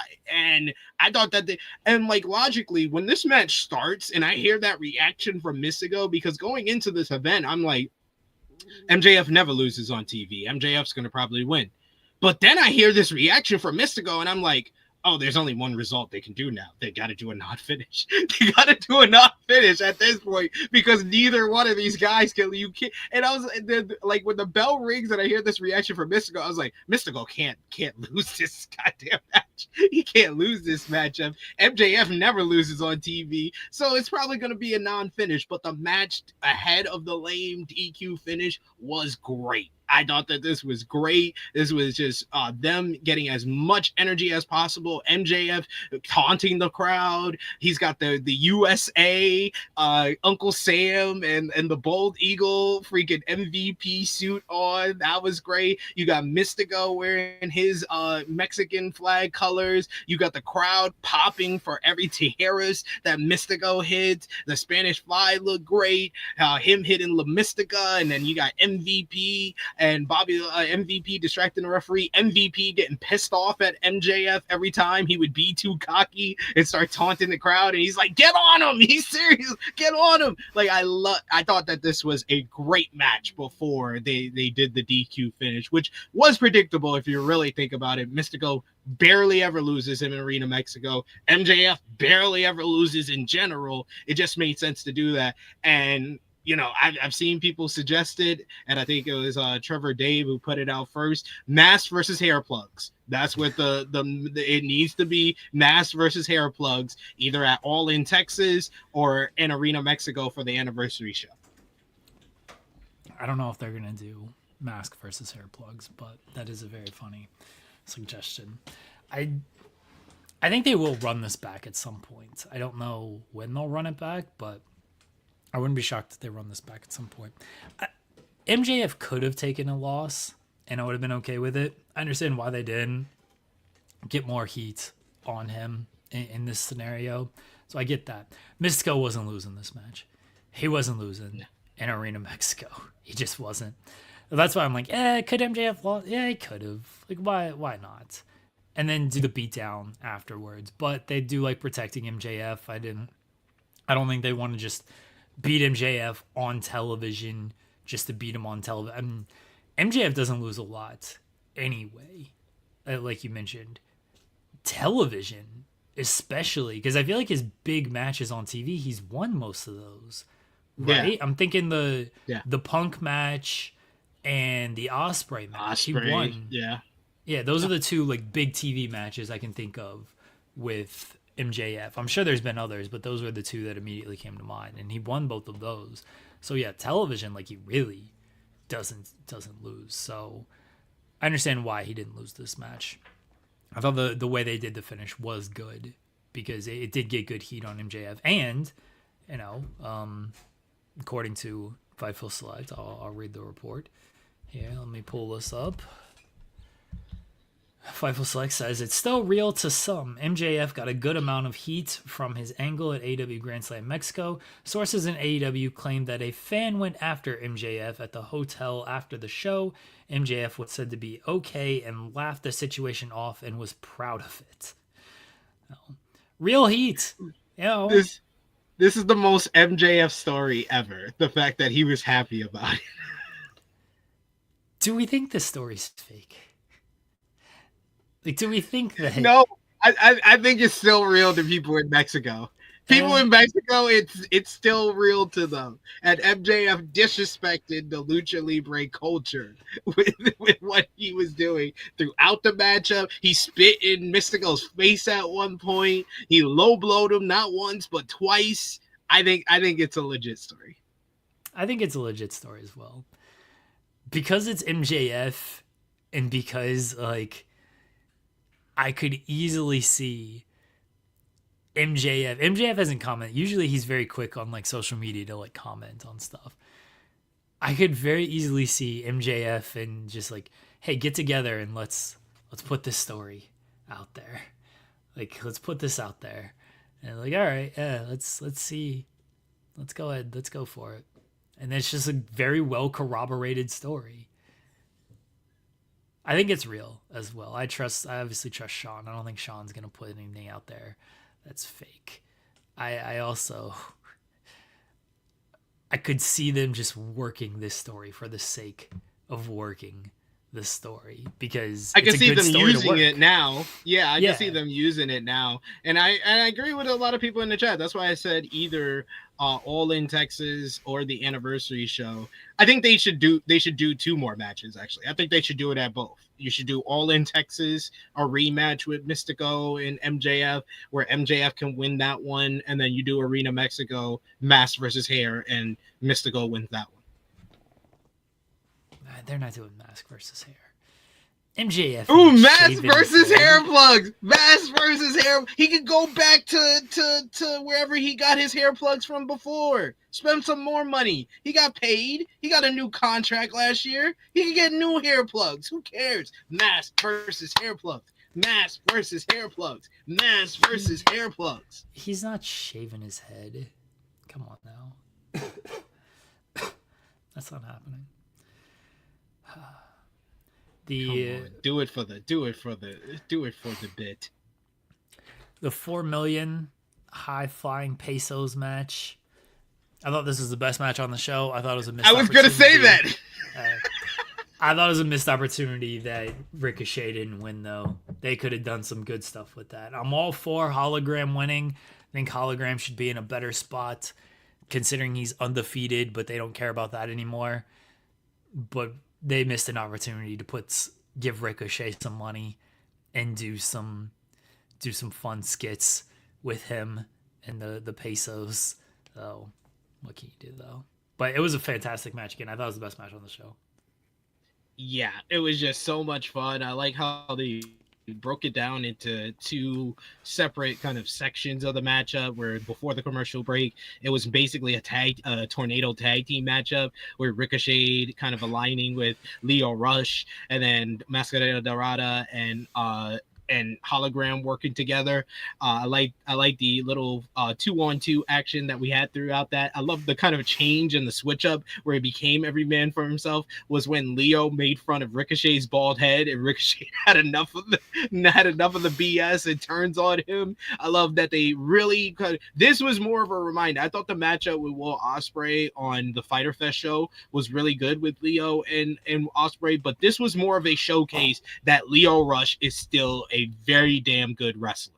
He went out there and he was hitting the three-way sequence where he hits all those poison ranas on everybody, and the last one where he does the Mayu Iwatani version of the second row jump back into the poison rana was so well done. This was a reminder that Lio Rush is still damn good, and I love that for him. Ricochet was great using his heel character, taunting the crowd and stuff like that. The dive to the outside where I thought that Hologram killed himself because he just does these tope suicida where he just throws his body. He does the Darby Allin version of a tope suicida where he's using his body as a projectile object, and he just went like boom right into Lio Rush, and Lio Rush almost bounced off of the barricade, and then Mascarita Dorada doing like a Fosbury flop over the top rope to the floor onto Ricochet. That was insane, and I love the finish where Ricochet basically once again it was kind of similar to the finish to the Dynasty matchup where Speedball got hung up on the top rope as Kenny Omega hit the Avalanche One Wing Angel on Ricochet, but this time Ricochet got hung up on the top rope and he wasn't able to stop Hologram hitting the portal bomb on Lio Rush. I once Hologram made his entrance and they kind of bigged up the fact that he's undefeated in singles competition. I was like, this would be a cheap way for him to lose that streak. So I kind of understood that. I was like, Hologram's probably the favorite to win this matchup, but I did agree with you. I wanted Ricochet to win so he can go around saying he's a millionaire, even though it's only $211,000 really. Yeah, him walking around with 4 million pesos, he tries to get it converted to U.S. currency. He's like, wait, it's only $200,000? That's all I got out of this match? You know, burying the peso when he gets back to America. Would have been some good skits, but what can you do? They didn't do that. And then Okada faced Mark Briscoe in a match that Okada did not care about. Nope. This is I understand now because going back because Jimmy messaged me during this matchup and it was like watching Okada from 8 years ago is really hurting me from watching him right now. I was like, you guys, what you need to do, Jimmy, is watch the Road 2 shows from 8 years ago, and then you'll be like, oh, he's been doing this for years. Where he treats TV matches like it's Road 2 shows, and the only difference is he's not wearing a shirt. That's the only difference, that he's not wearing a shirt like Naito and Kenny Omega, and he actually did in a lot of the Road 2 shows. He used to wear T-shirts to show that he didn't really care. Like, yeah, he doesn't care about I thought that they picked it up towards the end of the matchup, and it was a pretty good matchup overall, in my opinion, because Mark Briscoe doesn't know how to have a bad wrestling matchup, but definitely not Okada at his peak. Okada saves it for the big shows. You saw that with Speedball at Double or Nothing. We're going to see that at All In Texas. But for Okada at very low effort, it was a pretty good matchup. and the beatdown post match, building up his new partnership with Don Callis. As I thought Mark Briscoe's promo to set up the matchup was really well done, with him talking about his friendship with Kenny Omega and trying to have Kenny's back, and it further along, like I said, the partnership with Callis to build to the Omega Okada 5 matchup at All In. I assume Okada he'll pick it up for All In. I do love that his whole bit's going to be half efforts all the way to All In, to make you think that, oh man, is Okada going to come correct for All In? And then he's going to turn it up for All In. It's like, oh yeah, Okada's, he's still good. He still got it. It's like, yeah, these TV matches, he ain't going. It's row 2. It's row 2 matches for him. He's just having singles matches instead of multi-man matches like he used to do on all the road. He should wear the shirt though, to like really hammer it home that like, all yeah, right. I agree. That was my favorite Naito bit. Naito's just wear the shirt like, oh, we ain't getting full effort Naito here. He's gonna go. He ain't even taking his shirt off. He ain't going through the effort to take his shirt off. He definitely ain't going full effort in the ring. That's what we need. That's what we need from Okada as well. Where's the robe? Just keep the robe on, and then that would be great. He just kept the robe on for the whole match. Just doesn't bump or anything. Just chills. Like, all right. Run into the clothesline. Doesn't even throw the drop kick. And then finally just hits the Rainmaker and wins. That's it. It's low effort when he only does 2 drop kicks. 2 drop kicks, that's it? Oh, no, yeah. He needs about 3 or 4 to really show he's showing effort in this one. Anything else from Grand Slam Mexico? Again, it was straightforward professional wrestling match. If you like pro wrestling in a fantastic setting, I'm glad like new fans got to experience what Arena Mexico is, because I mean we watched the ROH, or it was technically AEW CMLL show the night before, and we've watched CMLL shows. They literally run this venue every week for CMLL, so it's not like this is a new concept, but there are certainly people who have not seen this venue who are like, oh wow, like this arena is amazing, this crowd is amazing. It's arena literally built for wrestling. Like they designed this arena and they're like, we're not doing anything here but pro wrestling. And that's why it sounds so good. That's why it looks so good. It is an arena designed for pro wrestling.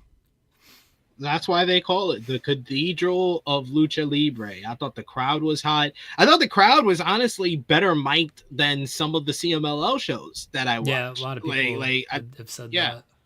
Yeah, the crowd was very well mic'd, and they sound even louder than some of the CMLL shows. And some of these CMLL shows, it's just nothing but noise from the crowd. But I thought it was very well mic'd, and I thought that they were louder at certain points. Like I said, the Mistico entrance alone makes this it felt important. I know there were some people that was like, maybe the first hour felt like a house show, and I could see that with the Okada low effort versus Mark Briscoe and the 14-man tag matchup. But from MJF Mistico on, it felt important. It delivered good in-ring, good to fun in-ring action throughout. You got a banger of a 4-way matchup, a really damn good main event, and they further build to All In Texas all at the same time. So this was a quality episode of AEW Dynamite, AEW Grand Slam Mexico, and we'll see more from the build of All In Texas. Now we got three more episodes of Dynamite before the big show. Yep. All right, that was AEW Dynamite. Do you want to talk about the AEW and CMLL show? Yes, I thought the show the night prior was actually slightly better than even Grand Slam Mexico. Like I said, I loved Grand Slam Mexico, but I totally agree. I think you said it yesterday. The Bandito versus Mascarita Dorada matchup was better than any other matchup on Grand Slam Mexico. That was an absolute banger and just a great display of Lucha Libre, kind of like brilliance and timing and precision. Mascarita Dorada, he's really impressed me the last month, like especially his stuff, the 4-way matchup at Fyter Fest against Kenny Omega, Claudio Castagnoli, and and who else was it? Brody King. I thought that was fantastic. I thought this matchup here with Bandito, it was so great and really probably even better than the matchup I complimented last week at AEW Summer Blockbuster with Beast Mortos. This was the best that Bandito has looked since his comeback. Like, they actually popped me and surprised me with Mascara Dorada kicking out of the 21 plex, the first one. I was like, oh wow, they actually putting over Dorada here, and Bandito just felt more at home in this matchup, and just the high flying, the little step up Dorada did where he stepped onto Bandito's shoulders and then did a Hurricane Rada, just the fluid motion when they're running the ropes and everything, the high flying, the dives to the outside were very well done. At one point, I thought Bandito on a dive that he did, I think he did a Flossberry flop, he almost fell into the first row. It's just so great, and the energy of that crowd, you could tell, really motivates the people in the ring. I thought that even more surprising than that was the great matchup with Hologram and Neon. Neon, I wasn't familiar with your game, but goddamn, that dive he did, the double jump dive where he runs the ramp and then jumps from one ropes and then turns around on the other ropes and does a moonsault off the bat. That was amazing. I thought that was a terrific matchup. They just went out there, just had straight up high flying exhibition. Some spots were like a little missed time and miscues, but it did not let up from the pace. It was just kind of like full throttle the whole way through. Those were the real great standouts from that show, and I like how they mixed up the talent, and I love the fact that it was in Mexico, so the Mexican promotion, it was about CMLL, so the Mexican promotion won on the night. They had more wins, or I think they won like 4-2 out of the CMLL versus AEW and ROH matches. So I thought that was very well done as well. So I loved that show on Tuesday night. Oh, it was a great show as well. Joel and I mentioned it a little bit yesterday. Again, I think the Bandito and Mascara Dorada match was one of the best television matches of the year. And yeah, after now watching Grand Slam Mexico, it was the best match from the two shows these past 2 days. And yeah, go out of your way to watch the AEW and CMLL show from Tuesday if you've not seen that one. Before Grand Slam, it was a good appetizer for Grand Slam. Yeah. Grand Slam obviously had, for AEW terms, like the bigger stars and everything, the more named people on that show, but the wrestling was just as good on the AEW CMLL show compared to Grand Slam Mexico, which still had very good wrestling on it. I'm almost tempted to get the higher tier so I can watch Fantastica Mania Mexico. I got the lowest tier, so I was able to watch the CMLL ROH AEW show. I didn't watch it live because I've said here on the channel before, go to sleep early on Tuesdays and Thursdays. So I didn't watch it live, but I watched it throughout yesterday, and then I watched the Bandito Dorada matchup this morning to finish off the show. So yeah, really, it was very very good money spent on that show, and I might have to kind of watch I might have to get the higher tier to watch the Fantastica Mania show, because you got Shingo Takagi and Yota Tsuji and Hiromu Takahashi on that show. Some of my favorites from New Japan. Zendakan Jr. might be on that show as well. So yeah, I gotta watch that, because I just watched I got the subscription on, I think, either Sunday or Monday. So I watched Zendagon Jr. versus Mascarera Dorada. I think it was that matchup from May 30th. That was a tremendous matchup as well. So yeah, CMLL is great. It's great stuff. It might be my new thing that I'm catching up to, and I'm gonna be more of a casual fan for, because just Arena Mexico is just a great place for pro wrestling. It might be in my top 5 places that I love to watch pro wrestling, not live, but even on TV and stuff like that. Like Madison Square Garden is up there, Hammerstein Ballroom is up there because I'm a New Yorker, so watching it on TV, being in those buildings, those are always going to be in my favorites. Tokyo Dome, Budokan Hall. So yeah, there we go. Is it time to go to the C-suite in SP3?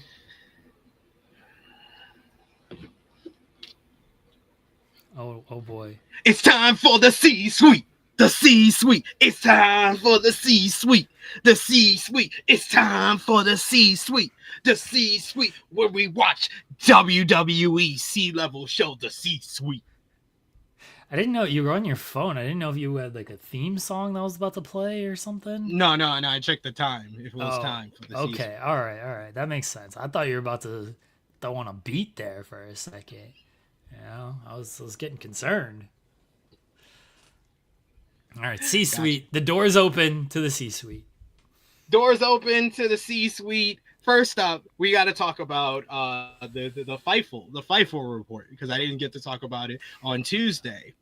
How Jazz Belair, Bianca Jazz, Callie Armstrong is viewed as a future WrestleMania main eventer. I'm going to give Jeremy time to bring up the report if you want to talk about the report directly from Fightful Select. But we got to talk about Callie Armstrong. I've been telling y'all for weeks. See, if y'all are avid In the Weeds viewers, you would have already known that this is who Sean was going to talk about, because he was like, there's someone in there who's a future WrestleMania main eventer. And I was like, I knew automatically. I was like, he's talking about Callie Armstrong. So when I open the report and I see Sean Ross Sapp, it's like, see, this is why Sean Ross Sapp need to stop hating on LFG. If he would know about other future WrestleMania main eventers, if he came to the C-suite, man, it came to the C-suite. But the sources told him Callie Armstrong viewed as a future WrestleMania main eventer, the first ever WWE Evolved champion. Come on, what we talking about? The report states, Fightful Select spoke to sources in WWE that indicated that Callie Armstrong has turned heads of late, especially while working with recent Evolve tapings. There were people within the company who gave her high marks as far as saying she could be a future WrestleMania main eventer. Those that we heard from also said that she has already been discussed for a full-on call-up to the NXT roster. It was expected that she should get the call up while serving as Evolve champion and has already regularly begun working NXT live events. I'll add to this that Natalya spoke about working with her. Natalya mentioned that she wanted to go to Evolve and wanted to work with the talent, and she mentioned Callie as someone who impressed her and who she wanted to work with. They teamed together last night. SP3 will talk about that match, and they're probably going to have a match against each other in the coming weeks. Like they're clearly setting up something, because what does Shawn Michaels love? SP3.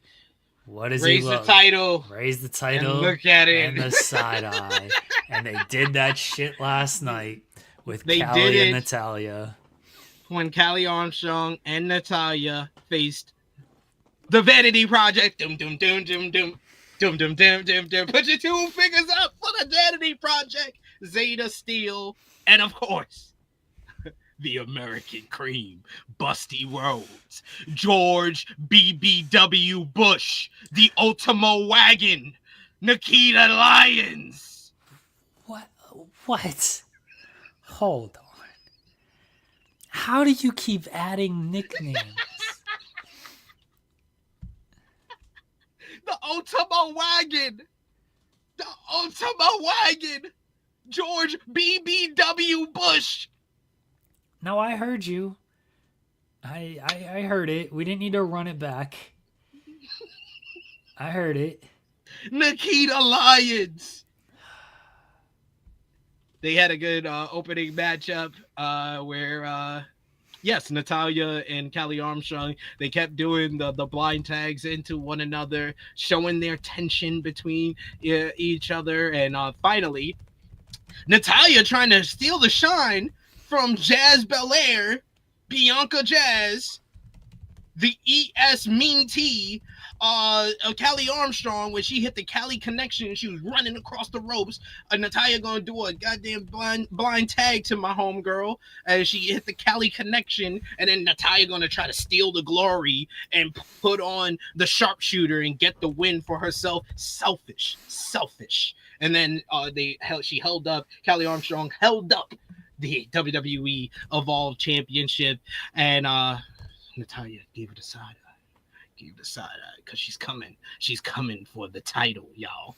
We got a WWE ID showcase matchup with Marcus Mathers, not to be confused with Marshall Mathers. Yes, Robert Stone and Peter Rosenberg mentioned that they both know who Marshall Mathers is, and Robert Stone called himself Stone Shady.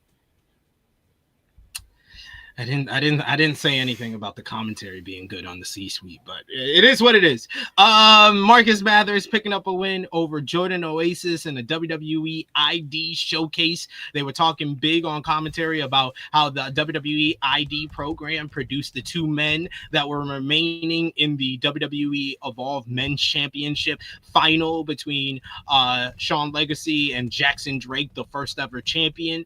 And they talked about that the winner of this matchup could be in line for an opportunity themselves. Marcus Mathers got the win with a 450 splash. Post match, after that, it was a solid matchup between those two. Keanu Carver came out and laid waste to both men, and they started a very logical story that I didn't think they would tell, but it makes all the sense in the world. Keanu Carver is one of these, former athletic background football players that came into the WWE Performance Center and kind of rose through the ranks on NXT, Level Up, and throughout the Performance Center, and now he's on Evolve.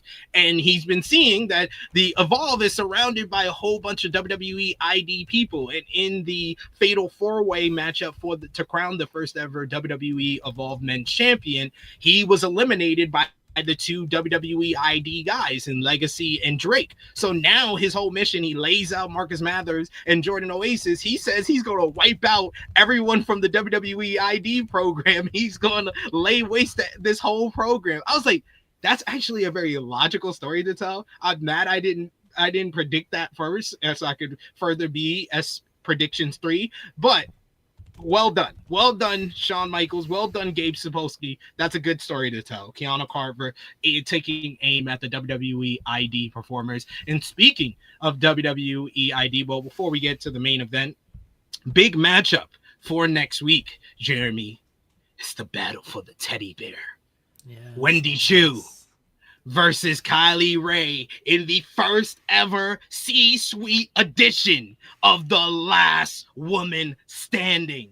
Last Woman Standing. They get the teddy bear. Kylie can bring it back home to her child, or Wendy Choo can make it a part of her voodoo factory. I don't know. It's either way. Either way, it's going to go down. The battle for the teddy bear. Last Woman Standing. Kylie Ray versus Wendy Choo. And we were also introduced to second generation star Tate Wilder, the modern day cowboy. Yes, if you thought Blake Monroe was the only one ripping off of AEW gimmicks, yes, they got a modern day cowboy in WWE Evolve. We are just elevating and evolving all over your face. Let's go. Modern day cowboy Tate Wilder was introduced in a vignette. And then finally, we had the main event for the C-Suite this week. WWE Evolve, Shawn Legacy versus The Vanity Project. Dum dum dum dum dum. Dum dum dum dum dum. Put your 2 fingers in the chat to show support for The Vanity Project. He faced Swipe Right and Bryce Donovan in a gauntlet matchup. Earlier in the show, Shawn Legacy and Timothy Thatcher went to speak to Stevie Turner, the Prime Minister of Evolve, and he wanted the first opportunity at Heartbreak Drake, Tennessee Whiskey, whatever his nickname is, Jackson Drake for the WWE Evolved Men's Championship. And to prove that, he said that he would run the gauntlet against the Vanity Project. Timothy Thatcher didn't think this was a good idea and didn't even support his boy by being in his corner. So he went out there solo. He got a win over Ricky Smokes with the Into Shambles. He got a upset win really on Brad Baylor, who attacked him from behind and injured his leg during the second matchup, where he reversed a superplex into a small package for the win. But immediately after that, Bryce Donovan came in, hits him with the big boot. 1, 2, 3, the best big boot since Test. Bryce Donovan picks up the win for the 1, 2, 3 to give the Vanity Project the win. And that was WWE Evolved this week, ladies and gentlemen. Where, yes, the Ultimo Wagon, George BBW Bush, Nikita Lyons appeared. I mean, she's basically signed to Evolve at this point. She working NXT too often. Yeah. Evolve. An Ultimo Wagon. It doesn't quite top American Cream Busty Rhodes. No. But it's still really good. Gotta stop. All right. Any other wrestling to talk about on this alleged wrestling show? This is a wrestling show all this time. Again, allegedly. Yeah, allegedly. We got WWE LFG premiere on Sunday. Can't wait. It's gonna be great. So that means that the C-suite next Thursday. Oh, we're going overtime. We're going overtime next week. We're going overtime because we gotta talk about LFG There season is premiere. no time limit. I don't put a time limit on the C-suite. We're going overtime. It doesn't matter. We're going into overtime. We might have to do the whole show where it's just about the season. Is it AEW? Like, we got an overrun. It's already 2.5 hour show, and now we have an overrun on top of that. We got an overrun. We're going to have 5 extra minutes. We're going 5 extra minutes for the C-suite next week, where LFG, and I might be having special LFG interview that I'm going to discuss on Tuesday. Yes, that's but true. we'll see what happens. If it happens, then I'll say it. I'm not going to jinx it now. Yeah, that's fair. I do know about this. You've informed me of this, and I do hope that it all goes through and you're able to make it happen. Just please, when you do this interview, please ask about sexy BJ Ray. The West Coast gangster, sexy BJ Ray. All right, we got to hear the decision. The people are ready for this decision. All right, let's see what the poll is at here. Can you hear the cops? Yo, the cops are like, they want to hear the decision too. The cops are coming to arrest me for whatever this decision is. The poll is at 88%, which people, after I called them dummies, clearly took that to heart and decided, okay, we're not going to be dumb. We're going to vote no. But the damage had already been done. Yeah. At that point. The tickets legitimately are cheaper. Like, again, they weren't bad. The fact that they're cheaper, I'm like, oh man. Hold on. I'm looking at a couple different websites for tickets here. Oh, they're more expensive here. That's terrible. I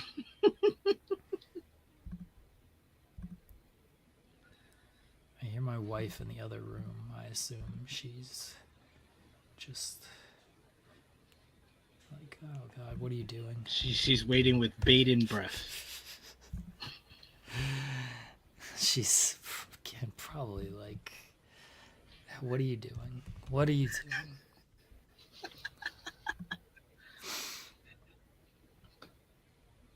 Oh, geez, I'm not paying that much. Oh, yeah, she says, oh, your Lord, you're doing it right now. Yeah, the people gotta know. Like, the people have to know what I'm doing here. Oh, this website sucks. Oh, here she comes. Hello. She's coming in for the announcement. I can hear my voice just... Okay.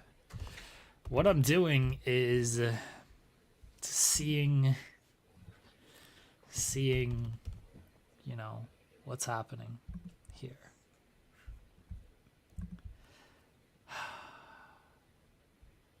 Oh, I should have bought that one ticket that was better priced earlier today. It is sold. Oh, no. I don't love when it says... when it says, I assume like these websites are legit, you know what I mean? Yeah. But it just says section 203 to 206, row to be determined. Like, like, am I just buying a random seat in one of these sections and hoping that like it hits? Well, like, what does this mean? Yeah, right? Like, that's a little sketchy, is it not? A little bit, just a little bit. But this is where I bought the Kendrick tickets from. So, Oh, okay. yeah, it's So not like, yeah. yeah, it's not like this is a bad website. Like, I know it's a good website. $92 in fees. That is absurd, right? Jesus. Yeah. Oh, the fees was already built into the price that I texted you last night. And it's actually less than that. The price that I texted you last night. Yeah. That should be It's a $252 Sounds crazy. ticket, which isn't bad. But then $92 in fees. what are they doing that's $92 for? Right. Like, again, $250 for this ticket is legitimately a good price. Like, $250? Yeah. You're kidding me? That's not bad at all. $92 in fees. That's absurd. Trying to jack up the price to almost like what, a 350, 3. Yeah, it works out to about $350. That's absolutely absurd. That $92 in fees. I'm trying to shop around for the best potential price. I think I'm going. He's gonna see history. He's gonna see history. I just want to wake up to either a message. You're not from gonna you watch? like, That's cowardly. how long I gotta be up? You said the game starts at 1:30 my time. So? It's my early night to sleep. I gotta work in the morning. I'll watch the first quarter. The first quarter. I'll watch the first quarter. I'll end at like 2. So I can at least get my 6-7 hours of sleep, you know. I only got like 4 hours sleep last night because Tony Khan got to do an overrun on a 2.5 hour show. Of course he did. Of course he did. King Potato, you know I'm not going to sleep right now. I'm going live with Jimmy Macaram in an hour to hear how much he hated last night's show that everybody else loved.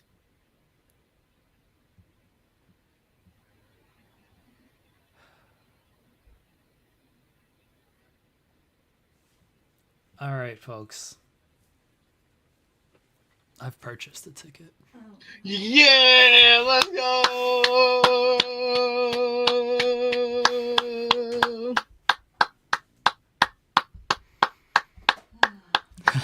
Let's give it up. That sigh was awesome.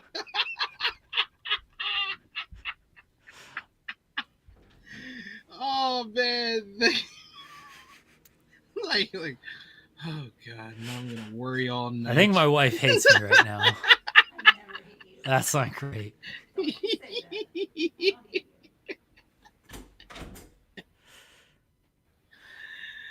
Let's go. We did it. We did it, chat. We peer pressured him into doing it.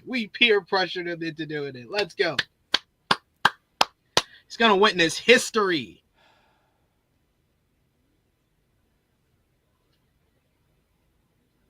Hold on. No, I don't care about events, upcoming events. I don't care. I want to make sure I have this ticket. How would I, if the Thunder win, how would SP3 join Joel in the Always Wrong Club? You mean if the Thunder lose, then I would be wrong. But if they win, I'm right. I'm always right.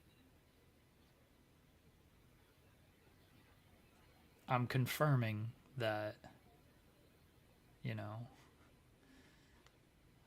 this is a real... Oh, fuck.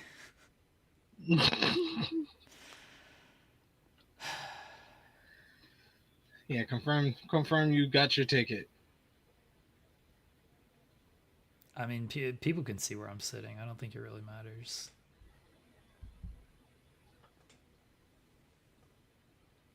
He got it. Let's go, ladies and gentlemen. Section 206. Section 206. Let's go. He's going to witness history tonight. Game time, chilling with Chase. That's what I use to buy the Kendrick tickets as well. They're reputable. They do the ticket transfer again, as people can see. They're a good website. I like them and Vivid Seats. Those are I've gone to Vivid Seats. yeah, I think those are the two best where they already put the fees in there for you. So when you see that price that's listed, you know that's the final price. That's why. But then it says, once you click it, you see what the actual fees are, and you're like, Jesus. But you're not hit with any fees immediately or you're not like, oh, this is the price, and then plus $100 in fees. The fees is already listed there for you. So. All right, I have a 4.5 hour drive, everybody. God bless. God bless. Love to see it. I'm pretty sure Vivid was a porn studio. That sounds about right. Yeah. Sounds about right, too, yeah. If you're going to the game tonight in Indiana, I'll be there. I just texted Samur, and he's very excited for me. I don't know how excited I am, but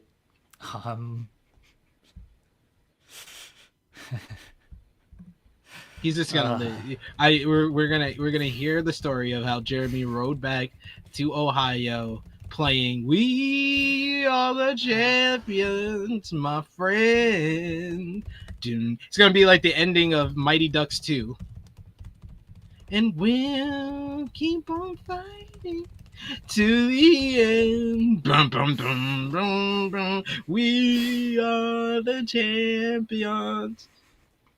So it'll probably be like 3 a.m. by the time you're like almost in Ohio. So you can call me then. You can call me then. I'll be up by then. It's like 8 a.m. my time. So I might have to. I know I'm going to be talking to Samur for a while. If we lose, I'm going to need someone to talk to. If we win, I'll listen to sports talk radio. They'll be talking all great about the Thunder. I'll be like, yeah, let's fucking go. If we lose, I'm just going to be miserable.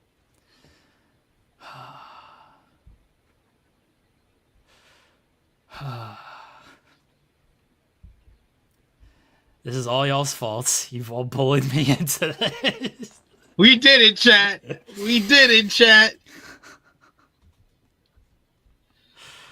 Oh my gosh.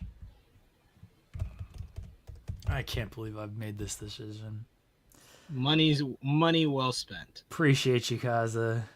Appreciate you.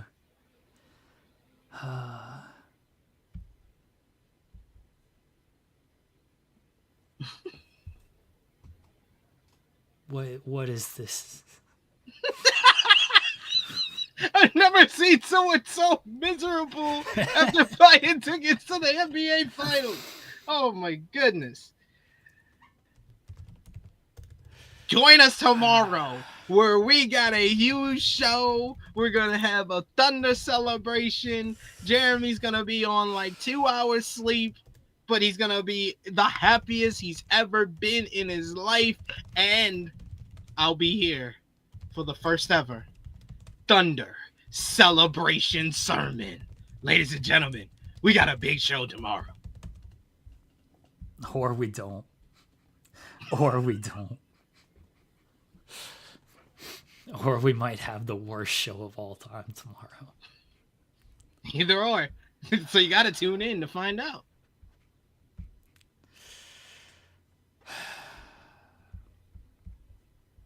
I have a Thunder shirt. I have a Thunder jersey. It's a custom one, has my name on it, because I don't buy player jerseys because players get traded or leave, and I don't like doing that.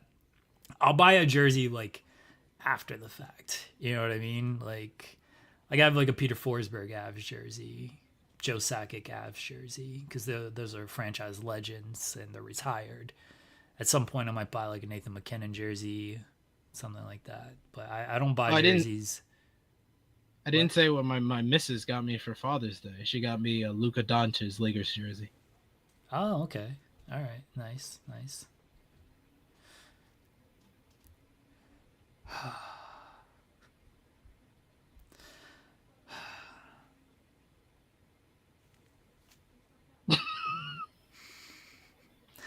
It's gonna be all right. I've thought a little bit about this Tenruza. I don't know if they sell, like, especially if it's in Indiana. Like, let's say the Thunder win. Are they going to sell, like, championship hats and merchandise there? Because if so, then I will 100% buy something there. Otherwise, I'll just buy it online when the time comes. Well, think of it this way: when they win tonight, or if they win tonight, I don't know how superstitious you are. If they win tonight, you get to move down from your section because those Pacer fans ain't gonna want to stay. Oh yeah. I've thought about that. The Pacers fans, they'll be gone, and during the celebration, I'm 100% gonna move down. So.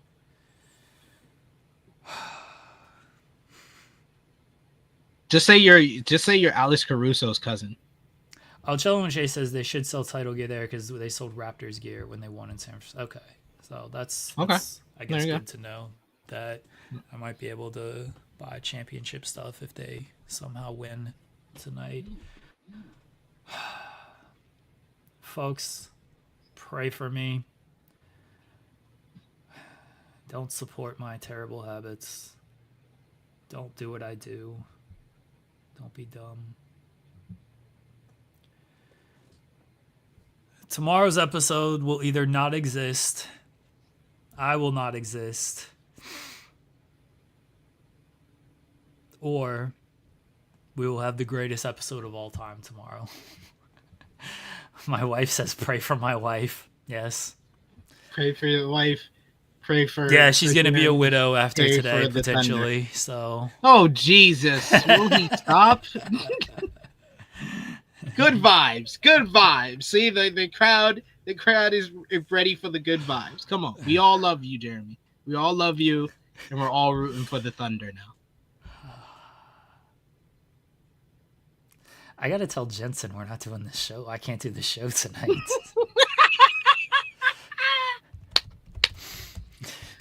Oh man, that's hilarious. He's probably all prepping and stuff. You're like, I'm going to the NBA Finals. I do feel bad that I've basically canceled this show on Jensen. Like, I'm gonna ask Wilkins if he wants to do Spotlight.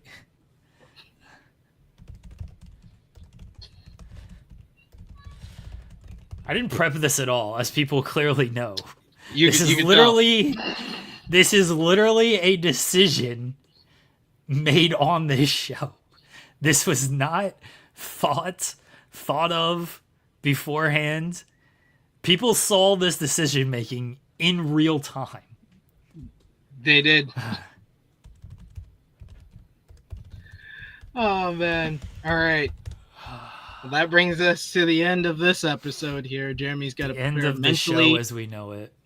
Mentally for his journey and for, in the words of Johnny Drama, victory!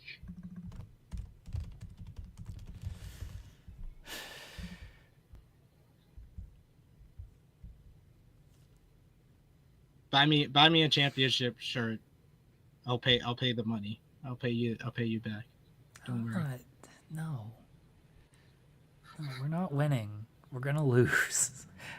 Will you stop? You're putting bad vibes in there. I filled Samur with some brief optimism. My optimism about this and about being right is contagious.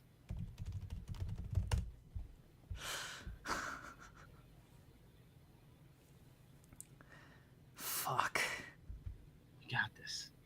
We got this. I'm like Kobe in the fourth quarter. We got this. We got this. We got this. Fuck. We got this. Don't worry. Don't you worry, sir.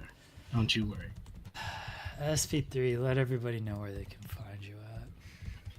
Find me on the Twitter machine at TrueHillSP3. I'll be live in about 35-40 minutes on AE Ramble, talking about last night's AEW Grand Slam Mexico, a show that I thought was very fun. And as we all know, Jimmy Macarim hates fun, so he probably hated it. So join us live for that in about 40 minutes over on the True Hill Heat YouTube channel. We'll have a review of the CMLL ROH AEW show dropping on the channel probably tomorrow. And of course, the flagship podcast, True Hill Heat, Saturday. I think we're going live at 10:05 a.m. Eastern time. Myself, Miss Chrissy Love, the True Draw Josh, and special guest Lyric Wrestling will be joining us to talk about Grand Slam Mexico and NJPW Dominion. So join us for that. Is it raining outside? Is it? It's like a fucking thunderstorm out there. I don't know if that's good Thunder. or bad. Thunder is on top.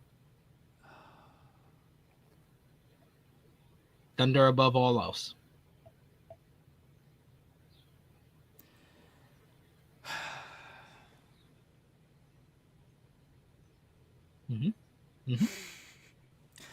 All right, folks. I gotta apparently drive to Indiana, said no one ever happily.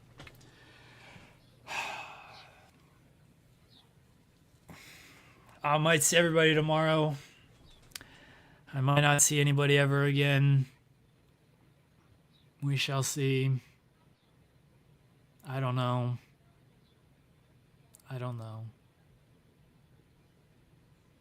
Why are you a sperm swimming? What is this? What is this?